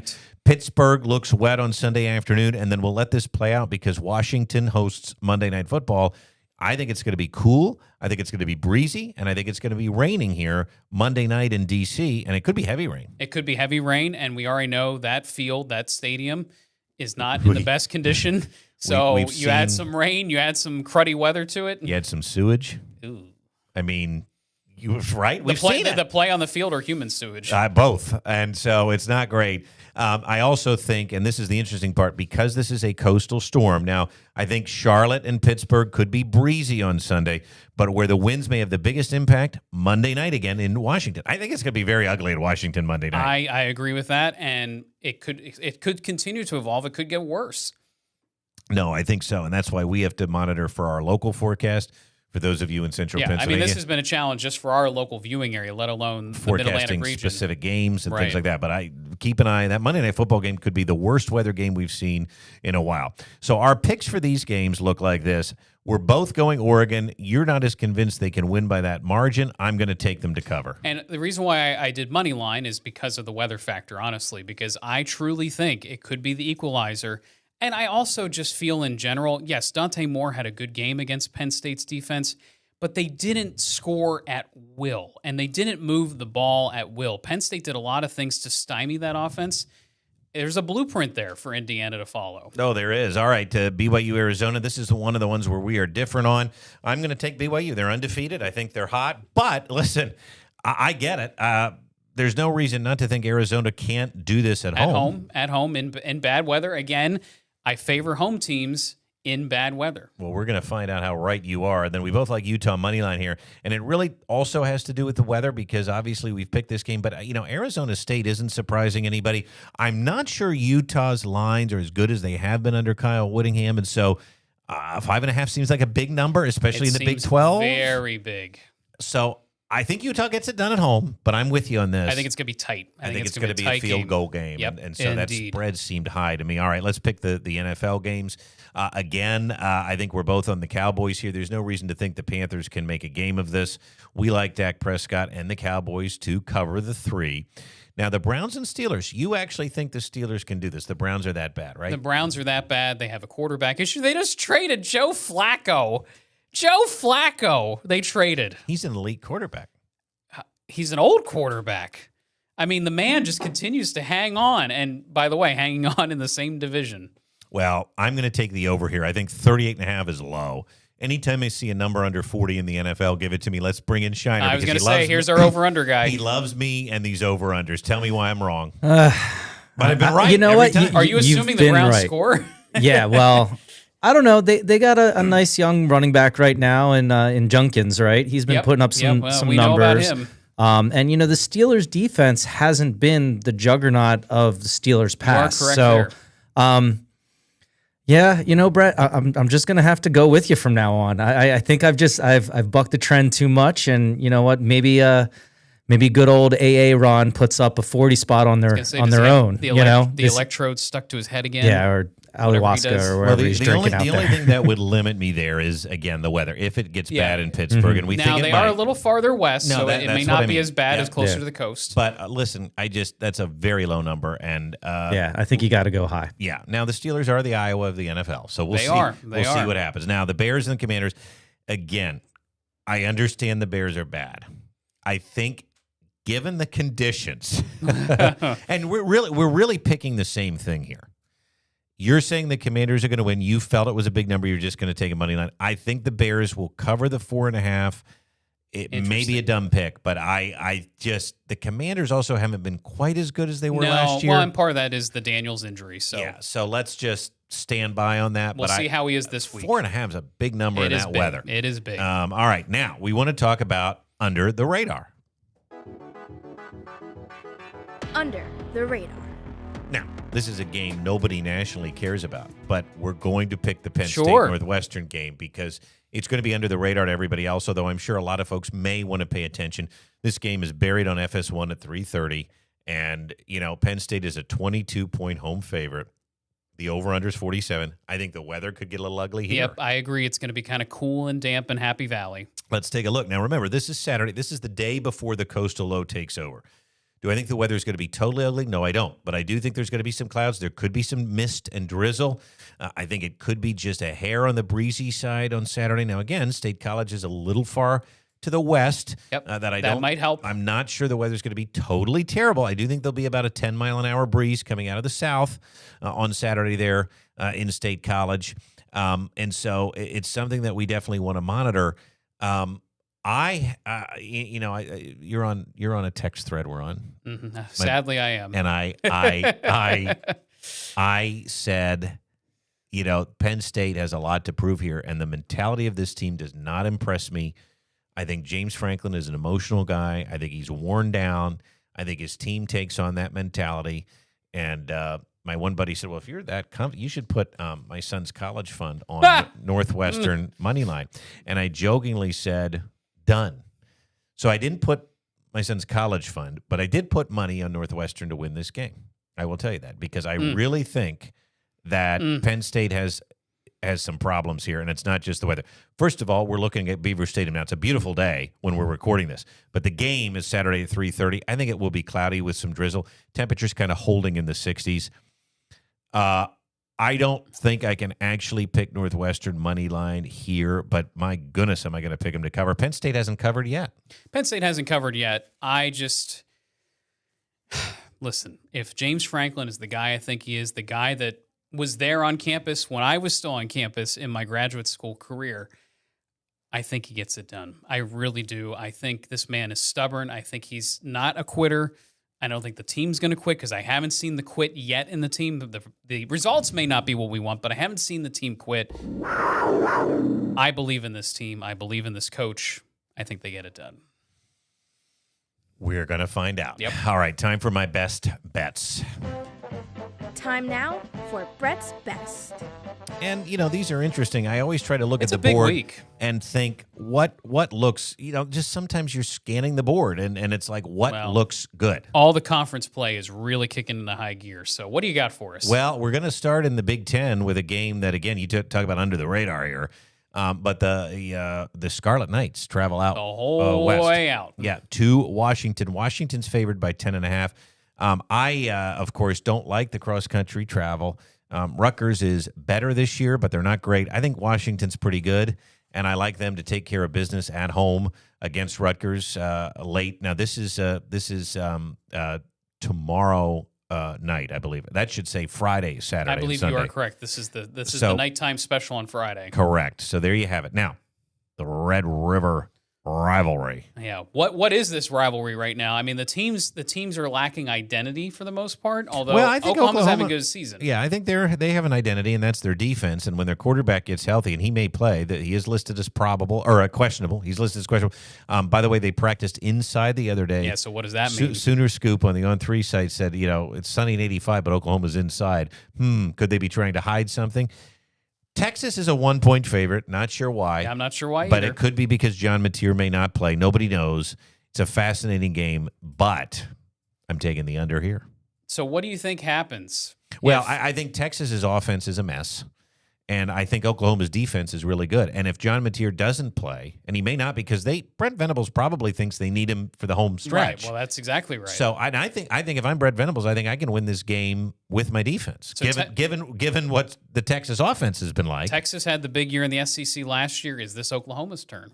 No, it might be. I like the under here because I worry about both offenses. Mm-hmm, And then the Lions take on the Chiefs on Sunday Night Football. I'm going back to the pros. The Chiefs are favored here. Does that surprise you? They're at home. Yes, because what just happened in Jacksonville, I cannot explain. Well, this is a problem because I realize that all of the public money is going to look at this, and I'm going to go with the public here. This is my point. I think everybody's going to flood the Lions because that to me seems like the smart pick, right? I agree. But then there's going to be probably some smart money on the Chiefs. They're going to come home. They're in the friendly confines of Arrowhead. They're going to be ticked off that they lost to the Jaguars. They need to win now. And their backs are against the wall. Right. And so I like it. But man, the Lions look really good, and the Chiefs look off. I'm Yeah, sorry. they just don't have the same level of talent, I think, this year. All right, I want to see what you're picking this week, and we're going to the Doppler The Dandies. Dandies. It's Doppler Dandies. Well, I couldn't resist either. I have some action that is close to home, plus some Big Ten love. Listen, Eagles and Giants, it may not be the best matchup in the world. The weather's not a factor, but it's a big line, 7.5, with a team that seems like they can't put a full 4 quarters together right now. Who? The Eagles. Well, they can't, and that would concern me a little bit. Shiner, you want to show your jersey again? You got it on tonight. Phillies and Eagles tonight. Oh, We're it's recording brutal. Thursday. Yeah, got to do the Pennsylvania tuxedo here.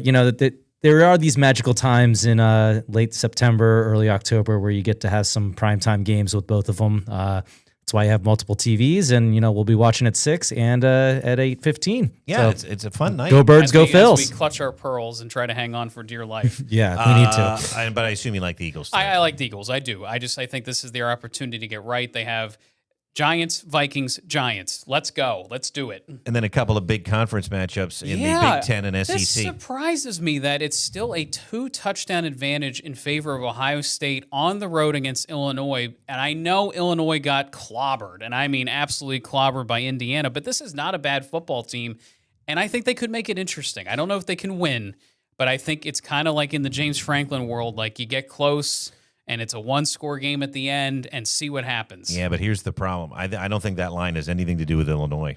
I think that has to do with Ohio State. Obviously, Did they're you a well-oiled see what machine. they did to P.J. Fleck last week? I did. It was a dismantling. And he admitted, he's like, that's the best defense I've ever coached against. And that's a Matt Patricia defense, too, mind you. And then I go back to the Red River. And again, my intrigue is very high in this game. Not only is it an SEC game, it is a rivalry game where anything can happen, weird things can happen, practicing inside, protecting a broken hand.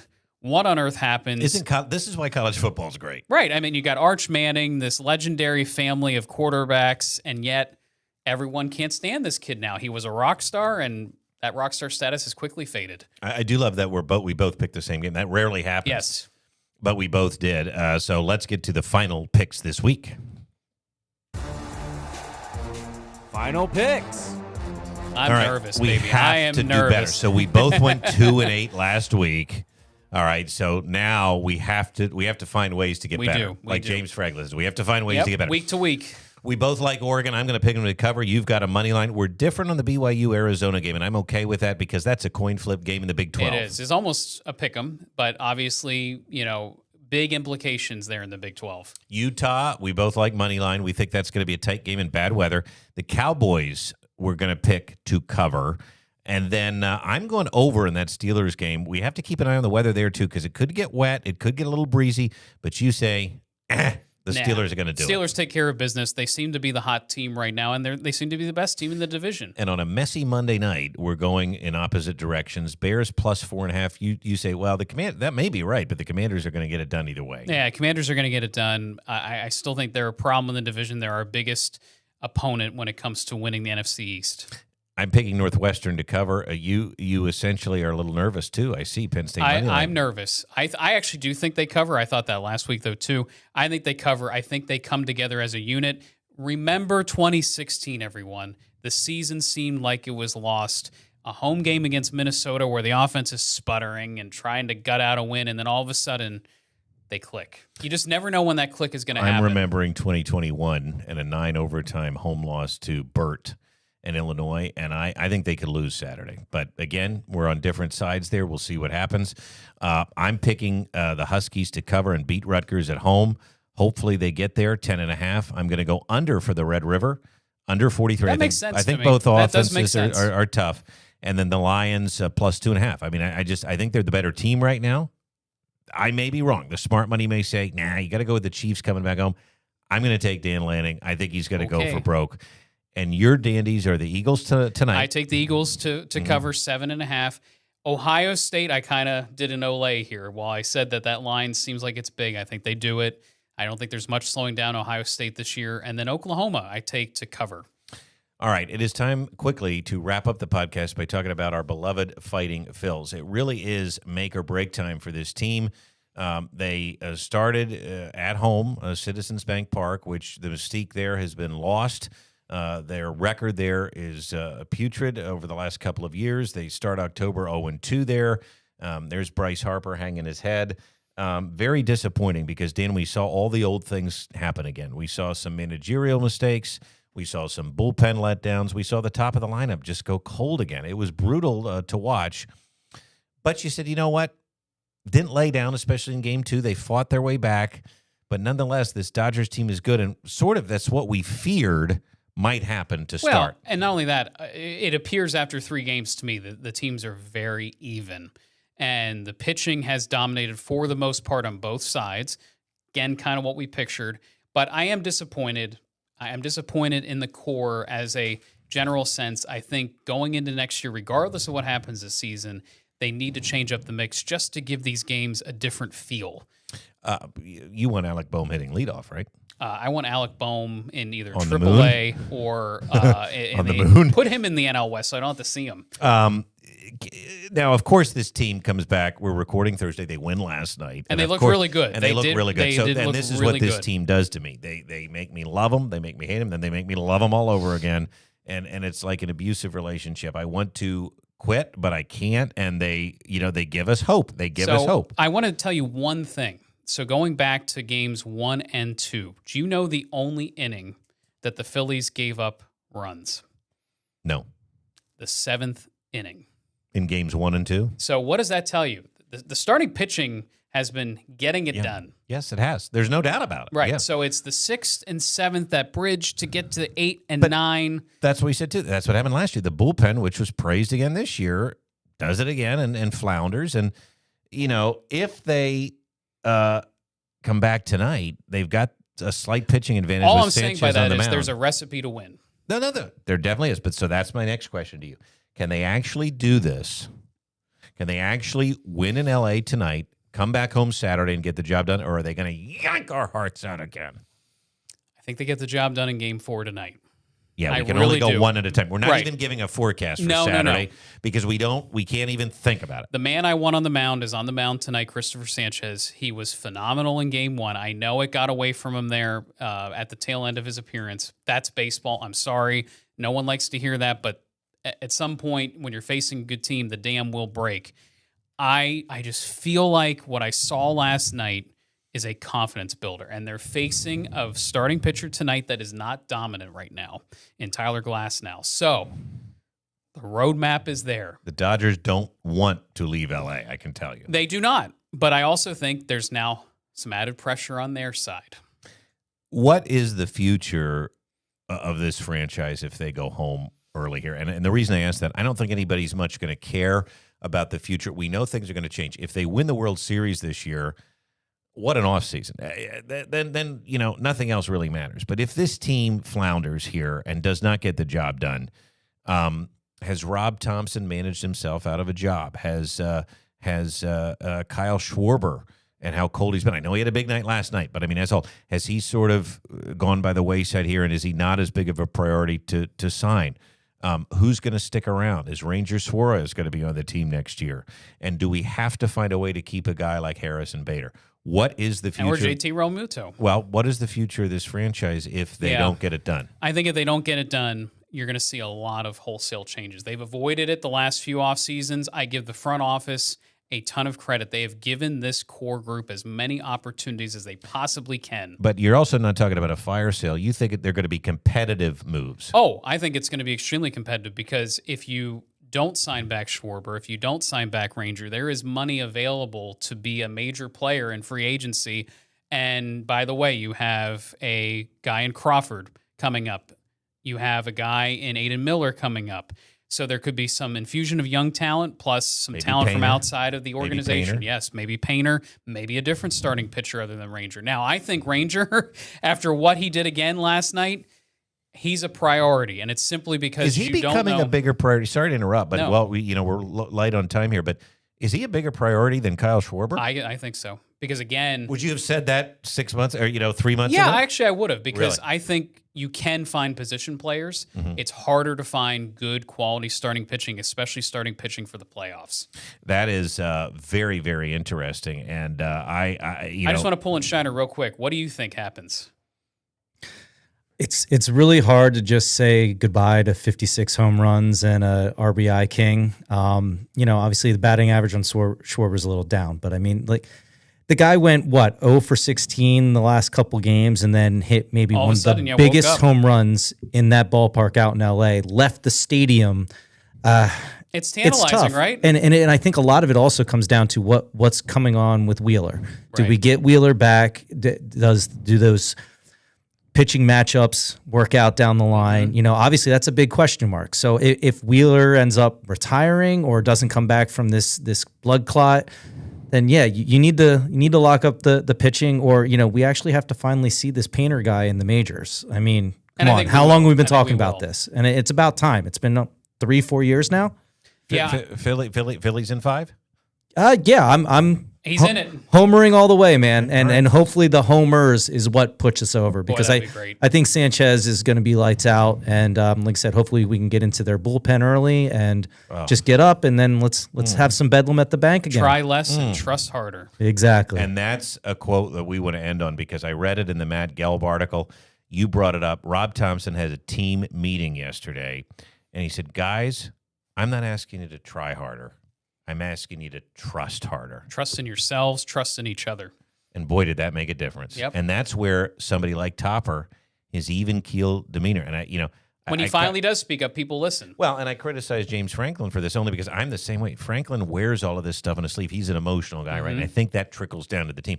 Topper's the opposite. Right. Topper's like my wife. My wife and I are good because I'm like, over here. She, like an earthquake could be happening. I'm running around screaming my head off. She's as I can calm picture as this. she's as calm as can be, and that's Topper. And I think when these guys feel the weight of the world at the bank, right? Mm-hmm. And now they're out of town. Frankly, that was another. These teams mirror each other. Franklin says it's a good time to get out of town. I think it was a good time for the Phillies to get out of town. Topper says trust each other, trust harder. And they come out You and got have a here for a performance like reason. that. Maybe that's the jumping off point. Now, again, we could come back tomorrow and they've lost tonight. We don't know. But I'm glad we're in this position. It wasn't a sweep. It wasn't a sweep. We were competitive, and now maybe this lights something under their butts and they get it done tonight. Phillies in 5? I take the Phillies in 5. Again, I ride with my teams. Boys, in this case, I'll say it too. Let's make it 3 for 3. All right. Let's go Phils. Let's go Phils. I may give Northwestern a shot, but I think the Phils hopefully can get this thing done. So nervous, though. Well, here's another prediction. I think whoever wins this series wins the World Series. Could be the two best teams in baseball. For Dave Shiner, thanks for running our audio clips. You can always email us at weatherwagers@gmails.com. There's all of our social media sites. For Dan Tomaso, I am Brett Thackara. Have a great week. Enjoy your football and postseason baseball, everybody. And we'll be here no matter what. We'll see you in a week. Thanks.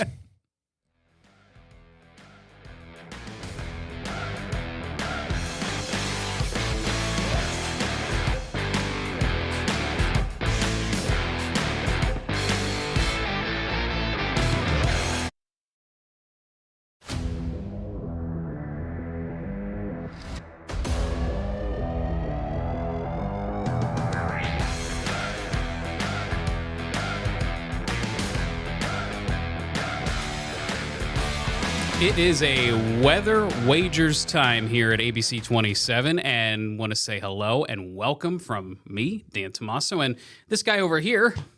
Brett Thackara with you. It is Weather Wagers, and we're happy to be coming to you here on a Thursday. You can, of course, always find us wherever you find your podcasts or your shows online. New episodes every Thursday. Now, we are going to take a break for the holidays, I will say. We are going to take a break. So this year, it's weird. The holidays fall on Thursdays. So we're going to be back after the new year. But you can find us and watch our old episodes wherever you get your podcasts, Apple, Spotify, Amazon, YouTube, and, of course, the ABC 27 Plus app. Let me tell you about the day that I have had. Let's hear it, my friend. It seems like you've been through the ringer since you woke up. It is just, it's podcast recording day. I love Thursdays because I try to bring the energy, right? And we actually have some weather to talk about here in central Pennsylvania. We're going to have a big-time cold front coming through tonight. Rain, wind. We just got done recording for the station. 'Twas the night before Christmas. You said you never heard the line in there about a wild hurricane flying. Yeah, I've totally missed that throughout the years. Yeah, nope, that is a classic line, and I always picked up on it because I always like the weather. Well, that's what's going to happen tonight. A wild hurricane is going to fly, so to speak, with wind and rain and maybe some thunder tonight. Yeah.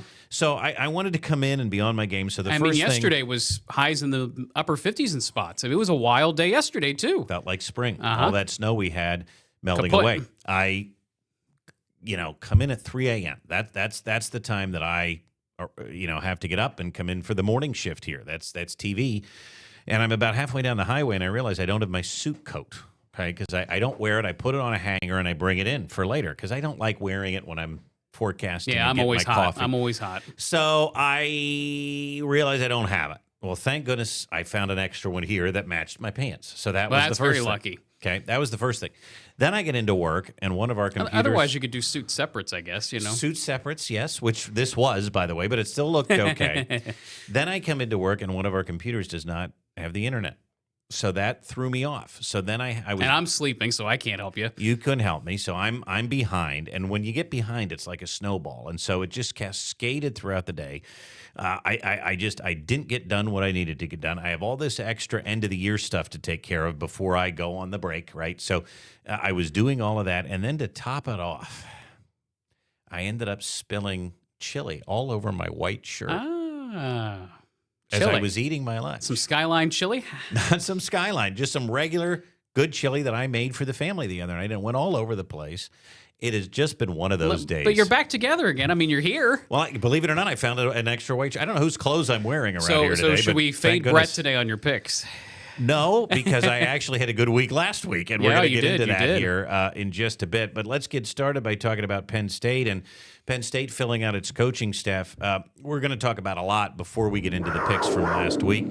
Matt Campbell, the guy, coming on in. It's funny, you and I don't mean to do this, but oftentimes lately it seems like we're taking opposing views, and that's not just for TV or the podcast here. We actually say what we mean. Imagine that. Yeah.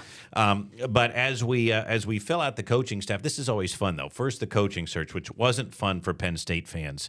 It took a while, but again, better to be Penn State fans than Michigan fans today. Well, maybe. However, Iowa State, the hires that Matt Campbell is bringing in. You've got a young OC, rumors swirling today. And again, I always emphasize this. You and I are not sports reporters. No, we just see what we see. We don't pretend to be. But we are seeing that maybe there's some Danton Lynn smoke from USC. Don't know if that's a done deal yet or not, but it certainly seems like there's some smoke there. So you've got those rumors flying around. You've got new staff coming in. You've got a Taylor Mauser, OC. Yeah, young guy. You've got a pretty heralded wide receiver coach in Pauly coming in. Noah Pauly, I believe is his name. That's correct. That is actually something that I'm looking forward to. That might be the best staffer they brought on so far. So, but having said all of this, even with the potential addition of an alumni in Danton Lynn, and we don't know that that's going to happen yet. They've tried before. Franklin's staff tried to bring him on before. Yeah, but then we pivoted to Jim Knowles, and now he's at Tennessee.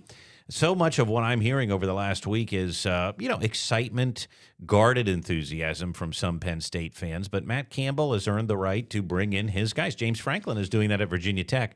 And yet I look over at Dan, and he's sitting there yawning and saying this is all underwhelming to him. And, I guess my question to you is, what were you expecting? Well, I go back to this press conference that started this whole process off with our esteemed athletic director, Pat Kraft, and he said, we are going after a national championship. I want to hire a coach that's going to win a national championship. Staff, players need to be at a higher caliber. I mean, he set the bar. He did it himself. Then you follow it up with a press conference that introduces the new head coach. Pretty much the same sentiment. We're here to win a national championship. That's my expectation. I mean, again, supposedly we have a large pool of money for players and for coaching staff. And so far, I've seen all of our experienced coaches leave other than Terry Smith. So that's concerning. And then secondly, with all this money, I want to see Penn State go get the best of the best. And maybe this Taylor Mauser, is pretty good. Maybe the quarterback's coach can help some lower tier talent develop. Maybe. But I just want to remind everyone, we are not Iowa State. We are Penn State. We are at supposedly the top tier of the Big Ten. We're not at the middle of the Big 12. So to me, it is underwhelming. To me, I wanted to see another year of Jim Knowles. I wanted to see what another year under his belt, under his regime, would do for this defensive backfield, for the D-line. I don't know. To me, it's just like... to me, it just feels overall massive step back and rebuild. And I did not want to rebuild as a fan. That's just how I feel. Well, let's clear up a couple of myths in some of the things that you said, because I think that you're responding emotionally, which is okay, because that's what fans do. Yeah, and again, this is a fan podcast. You're allowed to do that, and that's fine. And I don't disagree with every nugget of what you said, but let's get a couple of things straight here. Number one, 2026 was always going to be a rebuild in terms of personnel. There was going to be a lot of guys leaving. We paid a lot of money to keep these players in to make a national championship run. So you were going to everybody was all in with that, by the way. Yeah, no, everybody, including me and you, and that's fine. But this was, so many of these guys were going to be leaving after this year. The roster was going to be reset anyway. So that to me, it's a wash. Whoever we bring in now is going to be different than who was going to be here anyway. And this is a group of players that were highly paid to stay, and they flopped. And the coaching staff flopped. And the reality of it is, I think resetting it is not a bad thing. I don't want to rebuild either. But, Dan, I think it's a little too early to say that. The schedule lightens up next year. Nobody's going to be happy if we go 8-4. I agree with you. And maybe that's how we have to do it. But at the end of the day, too, the guy may win 10 or 11 games next year again and be right back in contention based on the schedule and based on the fact that he has been able to coach his players to a pretty high level. Now, the other thing is, by the calendar standard, I think Penn State dropped the ball. You didn't have anybody in place by signing day. It cost us a class. That in and of itself. That's malpractice right there. Yeah, maybe a rebuild. And that is malpractice. I do agree, because if Matt Campbell had been targeted first and hired early, you may even have a different opinion of all of this. But I think we have to give him and his staff a chance to come in, reset the table how they want to set it, and get to work, because I do feel he is going to be a very hard worker in trying to get this ship righted. And with Terry Smith on board, I think he's a very good leader. I think he's a very good person. And Trace McSorley is staying, so not every coach left. Yes, but the big positions, and that's where, again, you go from... Well, the big positions flopped. I mean, Andy Kotelnicki was nothing short of embarrassing this year. Jim Knowles gave up 36 points and 500 yards to Rutgers. Yeah, but you can't tell me Danton Lynn, if he's the defensive coordinator, makes you feel good after Jim Knowles. It just can't. Well, it just can't. Listen, I I get it. But Jim Knowles didn't make me feel very good about Jim Knowles this year. Sorry. Go to Tennessee. And, you know, next year, I know we're going to be having the conversation. Penn State misses the playoffs and Tennessee's in the playoffs. Yep. I know it. I can feel it. I hear you. It's coming. But I also think the negativity is a little much. Well, let me ask you this. I want to ask you a quick philosophical question before we move on. Doesn't it anger you to watch the success of Indiana? Lowly Indiana. There was no rebuild there. Kirk Cincinnati came on last year, made an immediate impact. They spent the money. They got coordinators. They got players in the portal, and they went ripping. And now they're ripping again. And by the way, they're rumored with every quarterback out there in the portal, and we're not.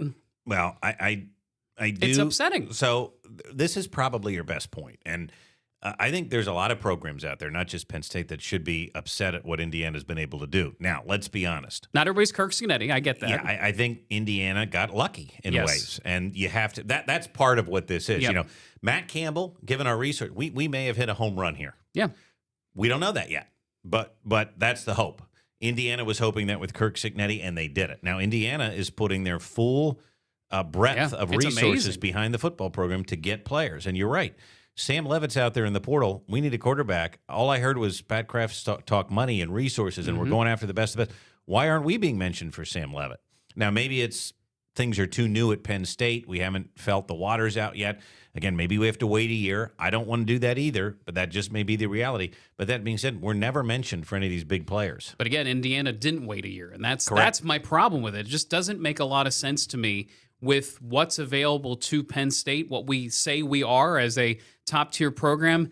Things just don't seem to be lining up to me. Well, listen, but again, I think you're the one that has always said fans need to have realistic expectations. Sure. And But I was just told what my expectations should be. So, again, yeah, and we just fired a coach who won 10 or 11 games. that's exactly right. And we better be in the playoff next year, or else everybody else is going to be on the hot Correct. seat. So I'm with you. I don't. Neither one of us knows what to make of it. We have to let it play out. I just think, unfortunately, for Matt Campbell, as much as I'm underwhelmed by a lot of things, I think he's been set up to fail, and I think it's going to be a bumpy road. Well, but it's one as a fan I'm willing to take. So let's see what happens. Okay. Next season, a bumpier road could be Michigan and their coaching. Oh, was I've been because waiting for this graphic to come up. That ended on a bad note, and we talked a little bit There about he last week. is. Now listen. He's done up there, though. Sharon Moore was fired. He was Yeah. detained. It's a sad story. As I said, we're not reporters. There's lots that has come out about it. You I feel like can I go- get updates daily, Yeah, unfortunately. well, right. You can go read about it. None of it's good. And here we have the man who I said I enjoy looking at pictures of Biff There he Poggi. is, Biff. I mean, Biff and Steve, that is a picture. And the best part of it is He's all biffed up. that trophy is filled with cheese. I know. The picture was perfect. And by the way, what is Sark thinking in that photo? I mean, he's got to be like, what happened? He may be thinking about which NFL jobs are going to be open. But no, they look good together, actually. And I'm talking about Biff and the Cheez-Its. But I do. There is still talk, and I just heard Bruce Feldman say this on his podcast, The Audible, that this may wind up if Kalen DeBoer rebuffs them, and he has basically said he is staying in Alabama. Well, until they lose a playoff game, then we'll see what happens. Yeah, but I think he's been pretty firm in that. I also think he's the type of coach that doesn't say one thing and do another. Now, somebody that's straddled the line, Kenny Dillingham, he hasn't said, shot it down. I am going to stay at Arizona State. I think he may use this Now- like other coaches did to get more Right, resources right. from Arizona State. It's his alma mater. But they got to be maxed out. Arizona State can only do so much. Maybe. But that's going to be one to watch. But again, because of where we're at in the calendar, Bruce Feldman said retaining Biff Poggi for a year, kind of like the A Stanford, bridge, yep. the Stanford situation with Frank Reich, right? That maybe that's what they end up doing. I would love it for a couple of reasons. It would be entertainment. It would be entertainment, and I don't think that's really a great answer in the long term for Michigan. But, again... Well, what if they go out and beat Texas? Which I don't think is going to happen because I think there's going to be a large and defection of Arch players. Manning has announced he's coming back, so Texas is in a pretty good spot. And maybe they do, but I think Texas is a better team.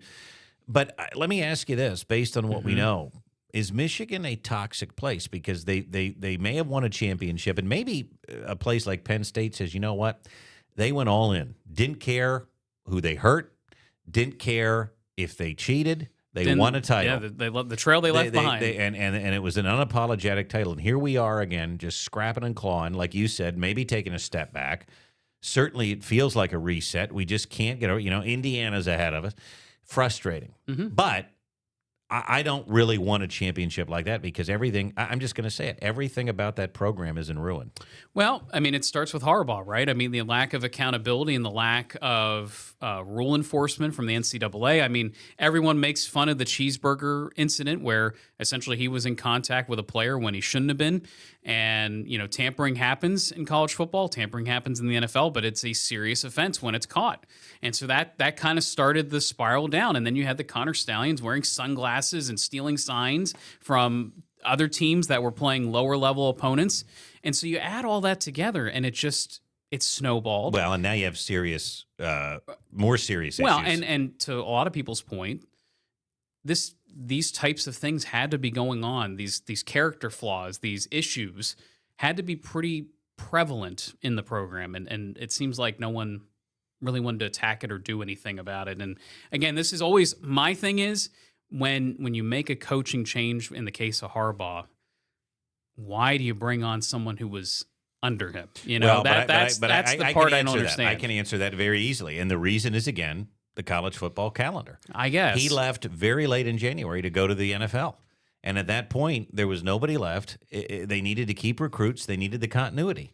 They had won a national title with that staff. But it's just with what was allowed to go on with the cheating, it just makes makes no sense. And now in hindsight, it looks like a terrible decision. And by the way, now everyone's saying don't make the same mistake again and hire Jesse Minter, who was the DC. Yeah, I don't think it's on that staff. I don't think it's going to be him either. But again, if you're Kenny Dillingham, I guess, or anybody, but Coach X, but let's just say Kenny Dillingham, because I don't think it's going to be Kalen DeBoer. Is Michigan too toxic? Why would you want to go up there? You may not know who your AD is. Why would you want to go up there and get involved in all of that? They have an interim president. When you're happy at Arizona State, maybe they do commit a few more resources to you. You're at your alma mater. Well, or does the Michigan brand still, hey, this is Michigan. I can go and win a national title there. And you could get Sam Leavitt there.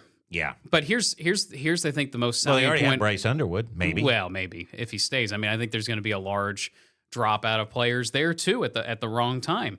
The thing I heard yesterday made the most sense. If you're Kenny Dillingham, why is Sam Leavitt leaving?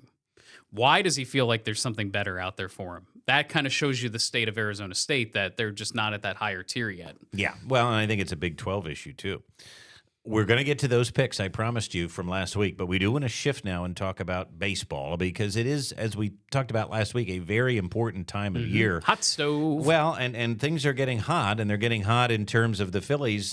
We got this, last week. It was Kyle Schwarber. They finally got that deal done. JT Realmuto's in limbo. Everybody thinks it's going to happen, but it's not a done deal yet. And then all of a sudden, tell us what they did to their outfield, Dan. It seems like we have a new everyday right fielder, which doesn't mean much for the Nick Castellanos' future in Philadelphia. But we knew that. Yeah, Adolis Garcia was signed 1 year, $10 million deal. It's kind of a bridge contract. And you may say, well, why is it a bridge contract? Because we have a man named Gabriel Rincones in AAA that hits a lot of home runs too, and they want to make sure there's space on the roster for him and for Justin Crawford. Justin Crawford seems like it's his job to lose one of the outfield positions. Now, what everyone seems to be freaking out about is this all they're going to do? Keep in mind, Adolis Garcia is a 30 home run bat. A little easier park to hit in at Citizens Bank Park for home run potential. I think he could be the cleanup hitter behind Bryce Harper. And I think that could help the lineup. Because again, now you have another true power bat similar to Kyle Schwarber. This man swings for the fences and he plays a legitimate right field. Very good right field defense, has a heck of an arm. There's all kinds of highlights online of him with outfield assists, throwing out runners at home. This could be a very, very good underrated move. And you might say to me, well, what about Max Kepler last year? Max Kepler actually was overall a fine player, an average major league player. Was he a superstar? No, but that was not the expectation. This man is not a superstar either. He's a complimentary player. But fans look at this and say, I just cannot trot out Brandon Marsh again. I can't do. There's no Alec guarantee Bohm. He's on the team. I can't do Alec No Bohm guarantee again. he's on the team. Well, why? I mean, but why? I mean, they're on the team now. These now. guys feel like they're going to run it back. People are getting worried. People are getting antsy. Where is Harrison Bader fit in all of this? We just signed a pitcher yesterday. Talk about Brad that. Keller. So that's actually a large signing. 2-year deal for a legitimate right-hand power arm. Throws 99 fastball, 4-seam. Also has a wipeout slider. And his statistics last year were the best of his career. A lot of the quant people, all the number people think he is going to sustain this. He could be the setup man to Duran, which moves everybody up a slot. Your best friend, Orion Kerkering, moves up a slot. Maybe he's more 6th or 7th inning. Matt Strom, more 6th or 7th inning. Hold on a second. Can he show his face anymore? Absolutely. Really? Yeah. I mean, again, that Dodgers series was not on him. As much as it stunk and as much as the way it ended, it was not on him. I can't get the image out of my mind. JT pointing to first. It's baseball, man. You go out there every day and you make up for what you did wrong. That's a pretty big, to quote George Costanza, matzo ball hanging out though on him. I mean, it's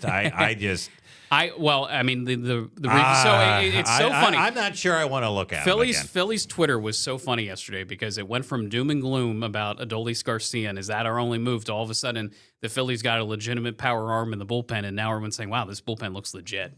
Because we still have the Spider, right? Oh yeah. Mr. Duran's still going to be sitting out there in the 9th inning. So again, by the way, I'm checking my watch. It is December 18th. Happy birthday, Dad, by the way. Oh, happy birthday, We have 60 Mr. more Tomaso. days until spring training, so a lot can happen.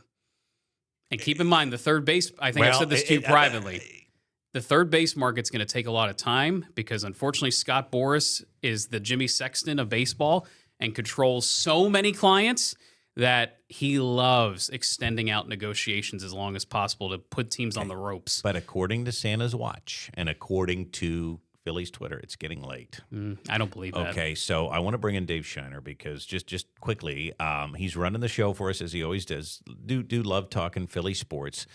We don't have a lot to talk about. He's up there at the North Pole too, by the way. Yes, he's over My there. undisclosed location. We don't have a lot to talk about with the Eagles this week, but the Phillies here. Again, we talked about Penn State. Penn State may have some issues, but better to be Penn State than Michigan. The Phillies may have some issues here, but better to be them than the Mets.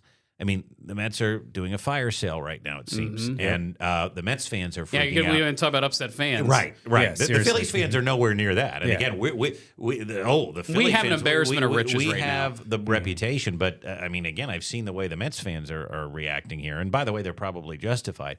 However, one of the gripes with Mets fans is, or one of the realities is, that group didn't win enough.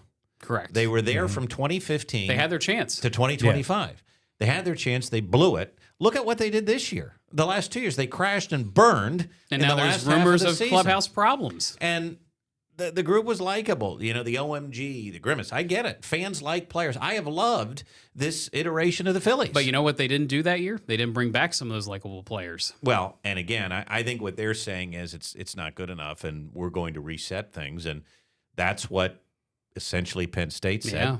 And that's what the How Phillies, wonderful. That's what the Phillies are saying, though. And your consternation about Penn State is the Mets fans' consternation. The Phillies fans aren't quite there yet. But Shiner, do you think that what we're doing so far is enough? And does it cause you some concern if we don't re-sign Harrison Bader, if we trot out Marsh and Bohm as everyday players again, and is the bullpen really firmed up here? Just your thoughts on where the Phillies are at.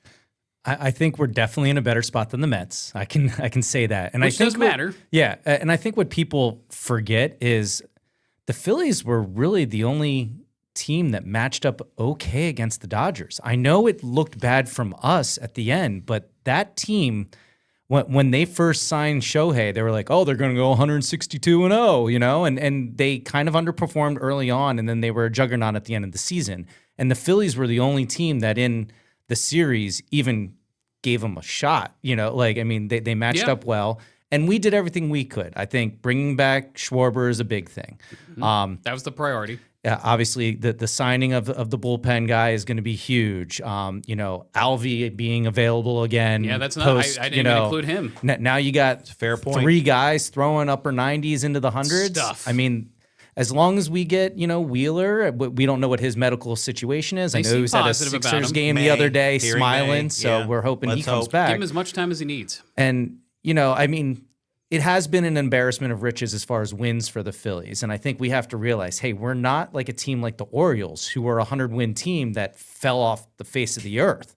We at least are still consistent, still in the playoff run. It may not have gone as deep, and it feels like every year it's almost like that post-2008, 2009 year where like each year we kept losing a series earlier, since the last World Series that the I Phillies think that's were the in. frustrating part. We've won the division 2 years in a row. But we're not a 60-win team. No, we're a that's 90, the thing. And I think 96-win people need to team. And I realize think that that's there's what still Dombrowski's quality. trying to get out to the media. Like, hey, we brought back Topper because we want to keep this rolling. The players like what's going on here. It's just we have to break through. And the other thing is, I think we all need to admit this too. We do need somebody in that fourth hole behind Bryce, but Bryce needs to be better. Yeah, he needs to be healthy for a year too. Let's stop throwing at his elbow every 20 games, he's right? recirculating his blood through a machine. Yeah. He's drinking raw milk. I think I need to do that. Hyperbolic chamber, possibly. Yeah, Maybe one of those chambers. What are they called? The hyperbolic chamber. Yeah. Yeah, but that T.O. went into. No, yeah, that cryo, sensory deprivation. Yeah, there you go. Yeah. The floats. You can then, Well, he's got 4 kids. Does he have time for that? You can remote view. Yeah. Maybe he needs to go back and remote view himself in the past and see how he swung the bat when he was 16, 17, and try to get that back. That whip back, I do think, though, that Bader is the big question mark. It's a what if. If you bring that guy in, I think that helps solidify that outfield. Because he was amazing out there. Now, can he sustain the offensive numbers to match his defensive prowess? We'll yet to see. But I think if he comes back, I think everybody kind of shuts up a little bit about this outfield. I think we need to see, too, what they could get for Bohm, even if they kind of dump him. Yeah. Third base is definitely the question mark because right now. he's worth $10 million this year. That they know from arbitration. So you dump him, all of a sudden you could reinvest that money, whether it is a Bregman, whether it is Bader. I think that's what they're waiting on, because it seems like there's a threshold they'll hit and not go past. To be determined. We'll have to see. Will Alec Bohm be a Philly next year? I say no. I don't think he can be at this point. They just need to find the suitor. And again, third base market's going to take a while to settle out. Now, will he be upset if he is still on the team? No, I like Alec Bohm. I think he's streaky as all get up, but I can't see them investing more in him down the road. I think that the fit for him is probably a team like Seattle that is not going to re-sign Eugenio Suarez. So wait and see. That's my guess. How many days, Dan, till spring training? 60 days. 60 days. Here we go. All right. Well, we're going to move on now, because for those of you that want to get back to football, let's do it. But we will follow those stories with the Phillies and the rest of baseball's hot stove coming up. Let's talk about our game recaps here in just a second, because one of the things that we want to talk about is the fact that I did really, really, really well last week, and there's no denying it. Check this out. Brady Boy went 4-1. Almost a clean sweep. Yeah, Andy Reid and the Chiefs. That could not have ended more poorly. They lost. They were 5.5-point favorites. They lost. Patrick Mahomes gets injured, and they got eliminated from the playoffs. All in one fell swoop. That is a tough pill to swallow if you're Kansas City. You had a rough week, 2-3. I got you with the Bills. And Chiefs I let felt you down. so good about the Patriots because they went out to that early lead. I'm like, they could sit on this. They could sit on this in the second half. And instead, they totally sat out the second half. And this is where, if we were better podcasters, if we had more time, if we were more prepared, I would have clipped out the moment where I said last week, this feels like a Cowboys loss. They could chip away at the Eagles. They're good enough. They can't let a team, a below 500 team like the Vikings, beat them, and yet it feels like they're going to do it. You agreed with me. You picked the Cowboys. I was appalled that you did it. You deserve the loss. I really want to play the clip because that is the exact type of game I knew they would lose. It's embarrassing. It's embarrassing. It's surprising because, again, It's not surprising. Well, but they were hot. I told you they were going to lose. And they have the best passing offense in the NFL, and they couldn't beat the Vikings. It's remarkable. Different head coach, same results. It really is pathetic. And yeah, I don't get it. And the Eagles go out and look good again, so they take charge of the division. Like, if you're Jerry Jones, and we've got a Cowboys fan in the newsroom, he said, Jerry's just throwing stuff at that wall. I mean, it really is unbelievable. Well, and again, this is what you get for signing Matt Eberflus as your defensive coordinator. I mean, he looked clueless in that game. Well, it was not surprising to me. I told you this would happen. I know, but at home against a team that's eliminated from the playoffs, I'm like, you got to win that game. Well, because of that, look at this. Am back, a shake-up. baby. Now, I was down and out about 4 weeks ago, and I have surged now 78, 79, right? And you are 77 and 80. Did those numbers line up? Something seems off with that. I'm going to do a little math here. But to me, you look like you're slipping a little bit, huh? Yeah, I slipped from being above 500, 3 weeks ago. No, they do line now, up. 157 games apiece. Yeah. I slipped, and it started about 3 weeks ago. The NFL is really doing me in hard. That's all I got to say about that. I don't understand what I'm doing wrong in the NFL, but it does not like me right now. All right. Speaking of the NFL, we did see the Eagles bounce back against a lowly Raiders team. Pete Carroll, rough. Another man looking clueless on the sideline. Him and Matt Eberflus could join a club. Yeah. Do you think, though, that the Eagles are back on track, or is that simply they played a terrible team? Well, now, sometimes that's what it takes. But, again, I have long said I think the Eagles need to get a little healthy. I think they will figure things out. I know fans are ready to panic with them there, too. But, listen, the schedule lightens up a bit. They are leading the NFC East. There's really no competition there. Correct. But I think the question in everybody's mind is, how are you going to match up against some of these better teams in the NFC? The Bears. Well, they did already, the though. Packers, the Lions, the Rams. They've beaten all of them, right? Except for the Bears. They lost to the Bears. But my feeling is what I saw this past Sunday, sure, it's not as good of an opponent, but they ran a different-looking offense. They ran slant patterns. They got A.J. Brown down the seam. Things that they were doing well last year seemed to come back in the playbook. A lot of under center plays, which for whatever weird reason, they're doing better under center this year in the running and the passing game than they are out of shotgun. And I don't know what that is, but Jalen also running the ball, as I've said throughout the last couple of years, when he runs the ball effectively, they're unstoppable because now all of a sudden the defense is in conflict. They have to... Well, they're on their heels. Right. They have to respect him as the runner. They also have to respect him as the passer. We're going to take a look at who the Eagles play this week. Again, it's a fairly easy game for them, or at least it should be because it's a divisional game, and they could certainly use the win again. More on that coming up, but now it's time for our Games of the Week. Games of the Week. All right, and you're going to take the lead here again. We're going to start with the college football playoff preview because we've got a quadruple set of matchups here.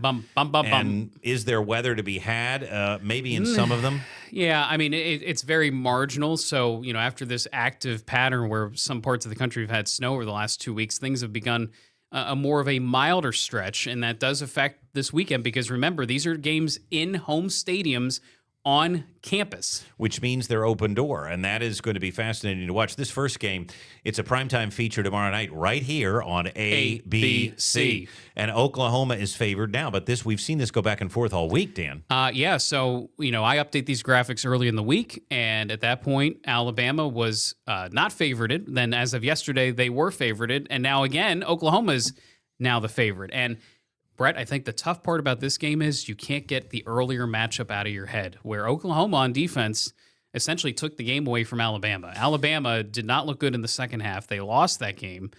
What changes this time back in Oklahoma territory? Well, here's what could change, and that is that Alabama is going to be healthier.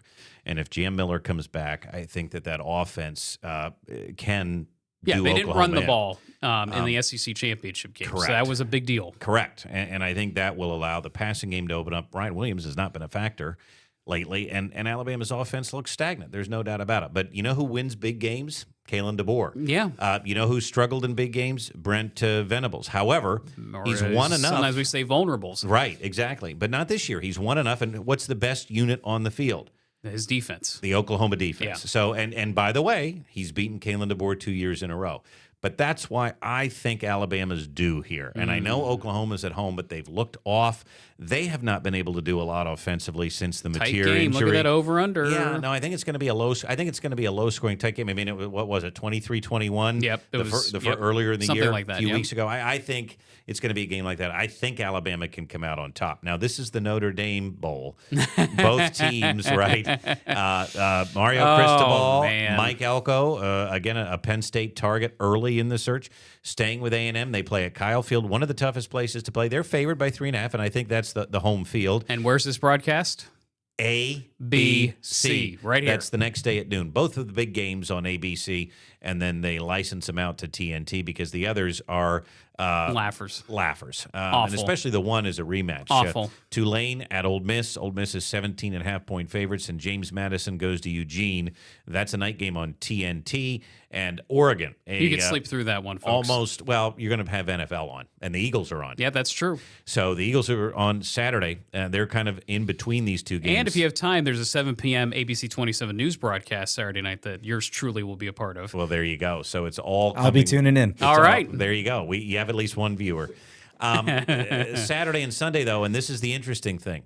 The Eagles are taking on the Commanders 5 o'clock Saturday on Fox. Jaden Daniels less Commanders team. He has been shut down for the year, which the futures of the Commanders right now is in flux with his health. And I feel bad because we watched my neighbors are Eagles fans, but his college roommate is a Commanders fan. Really? And we watched the NFC Championship last year, and obviously I felt somewhat bad for them. Not too bad. I mean, I wanted the Eagles to win, but we waxed them. I know Commanders fans. We live in an area that has a lot of different fandoms, and this is a franchise that has been put through the ringer by Dan Snyder, been put through the ringer with the renaming controversy, been put through the ringer with just terrible teams over the years, terrible coaching. And now they finally seem to have everything correct. Right? They have the quarterback, they have the players, they have the coach, they have new ownership, and yet. All of a sudden, it's like falling apart before their very eyes. It's a shame. It's a shame, but this is how precarious things could be in the NFL, and that's why sometimes I kind of take a step back with the Eagles, and as frustrated as I can get when their offense is inefficient, this is the best era of Eagles football, and it could fall apart at any time because all it takes is one major injury. It's been the best era almost of Phillies baseball. So that's what, you really have to enjoy appreciate these when they happen. Yeah. Buccaneers at Panthers. And again, this is a 1 p.m. game on Sunday. And the Buccaneers are still an interesting team to me because I always feel like they could make a playoff run. And then they show up on Sundays and I'm like, I'm underwhelmed. But, this is a big game for Todd Bowles. Well, it is. They're favored against a team they should beat. But the Panthers, they're kind of hovering around 500. Well, they are 500. Both of these teams are 500. This is essentially for the NFC South. That's amazing. Who wants to win it? Yeah. Anybody? Well, anybody? I would hope the Buccaneers do, and they're going to have a chance. And I picked the Panthers last week, and I can't say it on the air. They didn't help me. Did anybody see this game being a biggie? Jags Nope. and Broncos in September. Duval. Broncos are favored at home, of course, but do you give the Jags any threat here? Or are they kind of one of those teams that, They are, but this is one of their best years in franchise history. They are a 4-loss team. The Colts, who were the story of the NFL, have totally fallen on hard times. Now, again, that's injury-based too, but the Jags are winning the division and should win it easily. Talk to me about the weather forecast here for the weekend. So because, the big front comes through Friday night, so that helps clear things out for the weekend. So if you live in the Mid-Atlantic, the Northeast, we have a big front coming through. It will get slightly cooler for Saturday and Sunday, but the Great Lakes in the Northeast, other than lake effect snow, there's no game in Buffalo this weekend. That's not the issue. The one storm system we have to monitor is what's happening in Eugene for the playoff game. Again, open air. We will see it as a noon start there right here on ABC. Cooler, chances for rain, a little bit damp, and a little bit windy at times, too, out of the south. So I don't think they totally escape with a dry game overall. I mean, it rains there a lot, but not the best outdoor conditions for a football game. Yeah, maybe the under might be something to consider there. Although, having said that, I have a story about that. We're going to talk about it. So I'm going to go Alabama here. I just think Kalen DeBoer is due. I know Oklahoma's defense is good. I think Alabama gets – I'm going to pick them outright. I have plus 1.5. I think they can win the game easily. I think they could, but I can't get that game out of my head from earlier this season that Oklahoma's defense took over and won the game. Yeah, and they might do it again. And they're at home. Let's not forget about it. And by the way, they're at the Palace on the Plains. It seems like the Achilles heel for Alabama is pressure against the pass. And it just seems like Simpson and company, the wide receivers, they're not on the same page when there's quick pressure. I think they could have their way with the Alabama offense. Ty Simpson been regressing a bit, but I'm not sure he's healthy either, so it's something to monitor. Now, I'm going to do something that may surprise you here. I'm going to pick Miami plus 3.5, and I think they can win this outright. Wow. And Mario, you trust. I do, and I'll tell you why after you tell me why you're picking Texas A&M. Well, I just think they're the better team. I think despite all the gripes about their scheduling, I think they did a wonderful job this year. Probably should have finished undefeated. Didn't quite get it done, but Mike Elko seems like he's cooking down there. It's been a long time coming for Texas A&M. I think this game means a lot. It's a home game. I'm taking the home team. Yeah, I think it's a very smart pick, but here's the issue. I'm not sure they're the better team, and that's why I'm at least going to pick Miami to cover, and I think they could win this outright. I think Miami's lines are better. I think their offensive line is really good. I think we've seen Carson Beck play really well down the stretch. He's used to big games. He's used to big stadiums. He played in the SEC. He knows what it's like to win these big games. And to be frank, I think Texas A&M was the beneficiary of playing the bottom half of the SEC. Maybe, sure. And when they ran into a top half team, they got pushed around. They lost. Yeah. And they lost to Texas, who really also had their issues this year. Yeah. So I think Miami, being a playoff team, I see all that. Playing really well. You saw them destroy Pittsburgh, who at one point was a decent team. I think Miami can go in and get this victory here. I really do. I think it's going to be a good game because I don't discount what you're saying. But I think you have to take Miami seriously here. That might end up being the best game of the weekend. I think it's the best game of the weekend. I think it tells you a lot about the next round. Yeah. Do we need to talk about the other two games? I mean, the biggest X factor right now is what players are going to be motivated at Ole Miss. Will they get their act together, or could this be the start of the unraveling? I think they get by Tulane, no problem. But let's see how they look. The only thing I will say is, Charlie Weiss Jr. is still there. The other coaches are still there. Yeah. Lane is the only one that Pete isn't. Golding, yep. Pete Golding, they love. They wanted that to happen. I think they sleep. But well rumors through this. around the quarterback. Well, I think he's going to leave. But let's see how far they get. Chambliss. Trinidad Chambliss. Trinidad Chambliss. Yes, thank you. Mouthful. It's been a day. That's what I'm here for. Tell me about that under, though. Yeah, so the Oregon game, I was very tempted to go the under because it was 50.5 early in the week. Now it's dropped to 47.5, I believe, so a full 3 points. And the reason why I was going to go for was weather-related. I thought, okay, you get JMU, undersized, under-talented going up there. I mean, it's conceivable. 40-7. Right, 40-7 yeah. or 45-0. And then that's the under. Yeah, exactly. But now that the under's fallen, I'm chickening out. Well, and I think it's smart, but it also is a lesson here. You got to sometimes get your bets in early in the week. You because get a better those number. Numbers, you get a better number, and you got to jump on them. But that's, the weather, again, definitely could have an impact on that number. There's no way around it. We're both picking the Eagles. I mean, again, I think they've righted the ship. I think they're playing a similar team here without its quarterback like they did with the Raiders. Old friend Marcus Mariota. We go from Kenny Pickett to Marcus Mariota. I just think they're the better team, and they're going to get it done. I think so, and I think the Eagles have a lot to play for still. The seeding is still possible. I mean, let's face it, the NFC is not the strongest it's been. Well, anything can happen. So speaking of that, here's the Buccaneers at the Panthers. Yeah. Again, 2 500 teams, but is there any – are you and I just going by the uniform here? In other words, the Panthers have sucked for so long. Now they're at home. They could win this game. They could. But they probably won't. Okay. But I do like – I think the Buccaneers are more talented. I don't have a great feeling either way, to be honest with you. I'm kind of banking on Baker Mayfield, but is that a mistake? Well, I guess time will tell. Mike Evans back. Watch out. Yeah. He had a big game. They're a different team with him on the roster. Yeah, and Godwin. That's true. And that is why Mr. Shiner's here. Yep. Right? And so I think... Well, I've almost forgot about Mike Evans because he has been such a non-factor. Yeah. But, I mean, again, if they can have him down the stretch, they could be a dangerous team in the playoffs. Jaguars and Broncos, you talked a lot about the Jags, and yet you've got nothing to show for it. Well, I mean, until the Broncos lose a close game, they seem to win everything. It's true. It's one of those seasons. Beauregard It just seems like everything's lining up for them for a first-round exit. Or in their case, it might be a second-round exit. That is just harsh. Well, I mean, again, we've seen it, though. We've seen teams run the gauntlet, and then they get into the playoffs, and they're one and done. Yeah, like the Philadelphia Phillies. Yep. Another sport. All right, here's my best betting. We picked 2 each this week. Time now for Brett's Best. All right, so 9 games total. Well, hold on. I need to pause for a second. We have a push alert from ABC 27. Former Central York Penn State quarterback Bo Prabula enters the transfer portal. And, okay. I'm just saying. Is it possible? Anything is possible, my friend. It is college football after all. Could he come home? Yes, I think he could. Man, that is wild.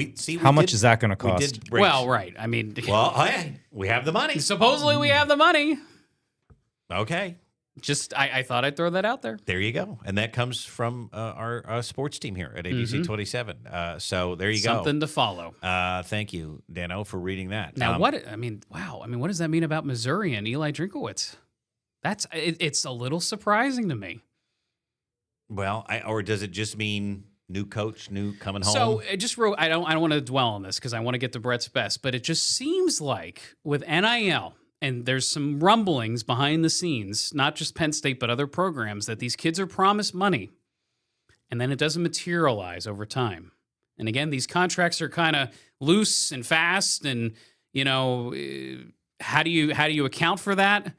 It's just all of a sudden this past week, so many quarterbacks in the portal. Did they not get what they were expecting? Well, It's a great question, right? I mean, again, we have no idea. In other sports, we get an idea what the contracts are like. In college football, it's all smoke and mirrors. It is a musical chairs industry. It's bizarre. And it's wild. So, yeah. All right. Well, there you go. We did Brett's best. Brett's best. We did, well, not we, but you read some breaking news, and that is really cool. And we're going to follow that and see what happens to him. Okay, my best bets here for the week. Nothing's going to trump that. I mean, come on. I'm going Sunday Night Football. I'm going Monday Night Football. These are two that stood out to me on the board. The Ravens are favored by 3 at home. But do you agree? Can we just say this, that, and again, listen, Ravens can end up winning that division. They might go to the playoffs. They might make a run. Something seems off with them. There's not a complete team this year. But with that said, the Patriots have played their tails off this year, and they're not favorited in this game. I think it stinks. Or is this the beginning of the end for the Patriots, kind of like I just said with the Broncos? No, I think the Patriots are well coached. Okay. I think they have the right guy. Well, and they need to win the again. Right team, and I think they're going against a team that, quite frankly, I mean, do we know if the quarterback's playing? Yeah, that part I'm not aware of. But I will say, so keep in mind, the Patriots now have 3 losses. The Bills have 4 losses. These games mean a lot for divisions and for seeding. Yes. And that's what I'm saying. Nobody's laying down here. They Right. matter. These guys won it. I hope is Mr. Shiner looking up Lamar Jackson's status? How's his hammy? Is he taking a... I'm looking it up right now. Stand by. A Is he siesta? taking a staffing call? That's what I want to know. 49ers at the... Because Mr. Shiner is important around here. He is. He doesn't just He's run in this charge of a podcast. lot. He runs the whole show. Whole shebang. 49ers at the Colts. Monday Night Football. Where? In Indy. Oh, on ABC. Of Thank course. you. I was waiting. It's ABC and ESPN. I'm stuck on the line here. It caught my attention No, too. but you have to keep in mind. So basically, what has happened the first part of this season is the Colts were the darlings of the NFL. They were. They had a new tight end. and I love Shane Steichen. I'm a big fan. No, they Shane Steichen's offense. They had a new tight end in that offense, a certain Mr. Tyler Warren They run through the of first Andy Koldenecki fame. right. They run through the first part of their schedule like nobody's business. And Daniel Jones looks like a hero out there. Now he's injured. He goes down twice. He got hurt. Yeah, I mean, and now all of a sudden, poor guy. the Seahawks were 14-point favorites, 13.5-point favorites last week, and they demolished them. I think the Colts have a world of problems, and I think the 49ers, again, they're fighting. Can you play quarterback? They're fighting. No, but I mean, Are you and Philip roughly the same age? he's a little older, and he gets his health insurance back now. I saw that story. With 10 kids. He did as good as he could do. Right. Listen, I think the Colts are up the river. Literally. See? I mean, Yeah. So here's an interesting point. Why do you pick Riley Leonard and then say to yourselves as a franchise, Phillip Rivers at 44 years old gives us a better chance to win? I just don't understand. What is going on there? Well, maybe Riley Leonard doesn't know the offense yet. I don't know. I mean, it's week, 15? Well, and Phillip Rivers coming in cold knows it better. I mean, I'm arguing against myself. Yeah, Now, I don't what know. What do we have on the Ravens? All right, so they are saying that Jackson missed practice Wednesday Oh, boy. due to flu-like symptoms. So no injury designation as far as his Interesting. health. However, flu-like symptoms, missed practice Wednesday. Official report has not come out for today's taping Boy. on Thursday, but they can hook him up to an IV bag and he's probably okay. Well, We'll see and what again, happens. Vegas seems to know the Ravens are going to win, so Not according to my watch. Okay. Let's go to the Doppler Dandies. It's Doppler Dandies. well, you're going to see one similarity between Brett and I because that 49ers game caught my attention. Ooh, it caught your eye too. I love it. But we first go to Detroit because the Lions are kind of a confounding team this year. But speaking of confounding, if you are a Steelers fan, I feel for you because it just seems like you ride the wave every single week and you don't know what you're going to get.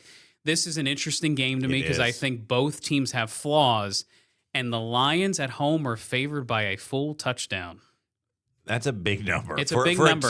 For a team that has flaws. Yep. And I know the Steelers have flaws, but I told you the other week, the Steelers find ways to win these games. They do. Mike Tomlin finds a way. I don't know if they can win this, but my goodness, couldn't you Tough see it being end a of the field year goal game? game? Yes, and absolutely. Now, see, I love this too because you have me thinking you're going to pick the Steelers +7. He's riding with Dan Campbell. I know he is. Well, the thing I will say is I think where the Lions kind of tip the scales a little bit, better offense than the Steelers. Yes. So that could influence my pick. They're going against a good defense. Yeah, they are. They absolutely are. Now, Possibly no TJ Watt, too. Yeah, well, You know? that's a weird story. Needling. You got puncturing a lung. Tyrod Taylor. Man. Yeah. Wow. All right. Well, what do you like now? Do you agree with me about this game? Because obviously, again, we don't talk about when we make our own picks. We don't discuss what games they are. So this stood out to you. Why? Well, the 'Cause it stood 6.5 out to me point. too. Yeah, and the Colts need to win. I think they face elimination if they don't win. Which is hard to believe. Again, it's how quickly a season can turn. They're at 500. So, again, it turned very sour for them. And, again, they were the story. Their owner's on the sideline watching everything they do. Now, will all that come into question? I think it will. And I would rather see Riley Leonard at quarterback than Phillip Rivers. Well, we'll see if you get that chance. And I'm not much of a Riley Leonard fan, but to me, it's like, what is going on? Yeah, it does seem bizarre. But yet he played. He played, and he did okay. Yeah, he did okay. All right, let's get to the final picks. But okay. Final picks. I need to keep my hot streak going. So the question is, can I? We're picking 9 apiece. Well, I'm glad I'm getting you on a day like today when things are going wrong for you. Oh, I know. Well, I hope I can bounce back. We do differ. I'm going to go Alabama +1.5. You're going Oklahoma Booma -1.5. Suna. There it is. I'm going to go Miami +3.5. I'm going to trust that Miami's the better team. And I'm sticking with the coach I wanted for Penn State. His name's Mike Elko. Yeah, and he's going to cover at home. We both go Ole Miss and Oregon. We both go Eagles. We both And go again, Bucks. I almost went the under with Oregon, so that's still on the table for anyone who wants to think about it. Yeah, it's just that it has dropped, and I think it's dropped for a good reason. We both go Broncos, so no difference there.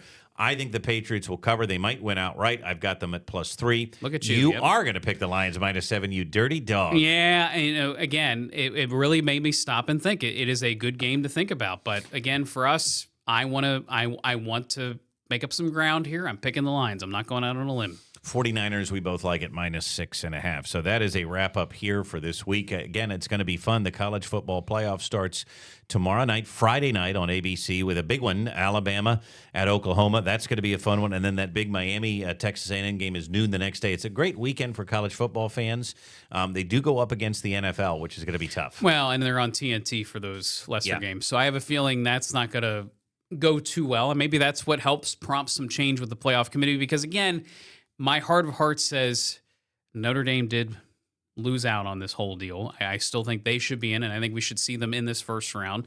And, I understand the group of 5, and I understand getting them in, but maybe that's a separate play-in game or something. You get the 2 best group of 5 teams, something to, I don't know, make this a little more interesting. Put Tulane against JMU. And right, that would be fun. That would be a fun game, or at least one of them gets in. But again, the ACC messed that up because Duke was the champion with a 5-loss team, so it really didn't help them. But either way, we get bonus football games. I'm not going to complain about it. We're going to keep our There's some bowl games out there, too. We didn't really talk about that, but, again, when we come back for the new year, we'll still have some games ahead of us. We'll have playoff games, so we'll get into all that. Absolutely. So enjoy your week here, your 2 weeks, really, for Christmas and New Year's. Drink some eggnog. We are going to see you in the new year. Drink some eggnog. Mr. Shiner, Merry Christmas, Happy New Year to you. Thank you, boys. And, it's been a pleasure doing this podcast again. I just want to thank you guys for getting it back rolling because it's been one heck of a ride, and I really enjoy doing this every week. We're 6 months in, Well, by the way. we enjoy you running the board. We enjoy all of you watching and listening. And we should say this. We can give a teaser. We I believe, have a place to go for our steak dinner. We do. And we're going to announce that more in the new year. We're going to take you behind the scenes there. We're going to have we're going to wine and dine each other. But the question is, who is going to be the ultimate victor? It's going to come down to the wire. I can't believe it's this tight. We're one game. Well, think about again, we've picked 157 games, and we are one game apart. And by the way, we're both near 500, so we're holding our own. We are. That is a wrap. Weather Wagers. You can write to us, weatherwagers@gmail.com. We would love to hear from you. There are our social media channels for now. Merry Christmas, Happy New Year, Happy Holidays, everybody, and we'll see you back here in 2026.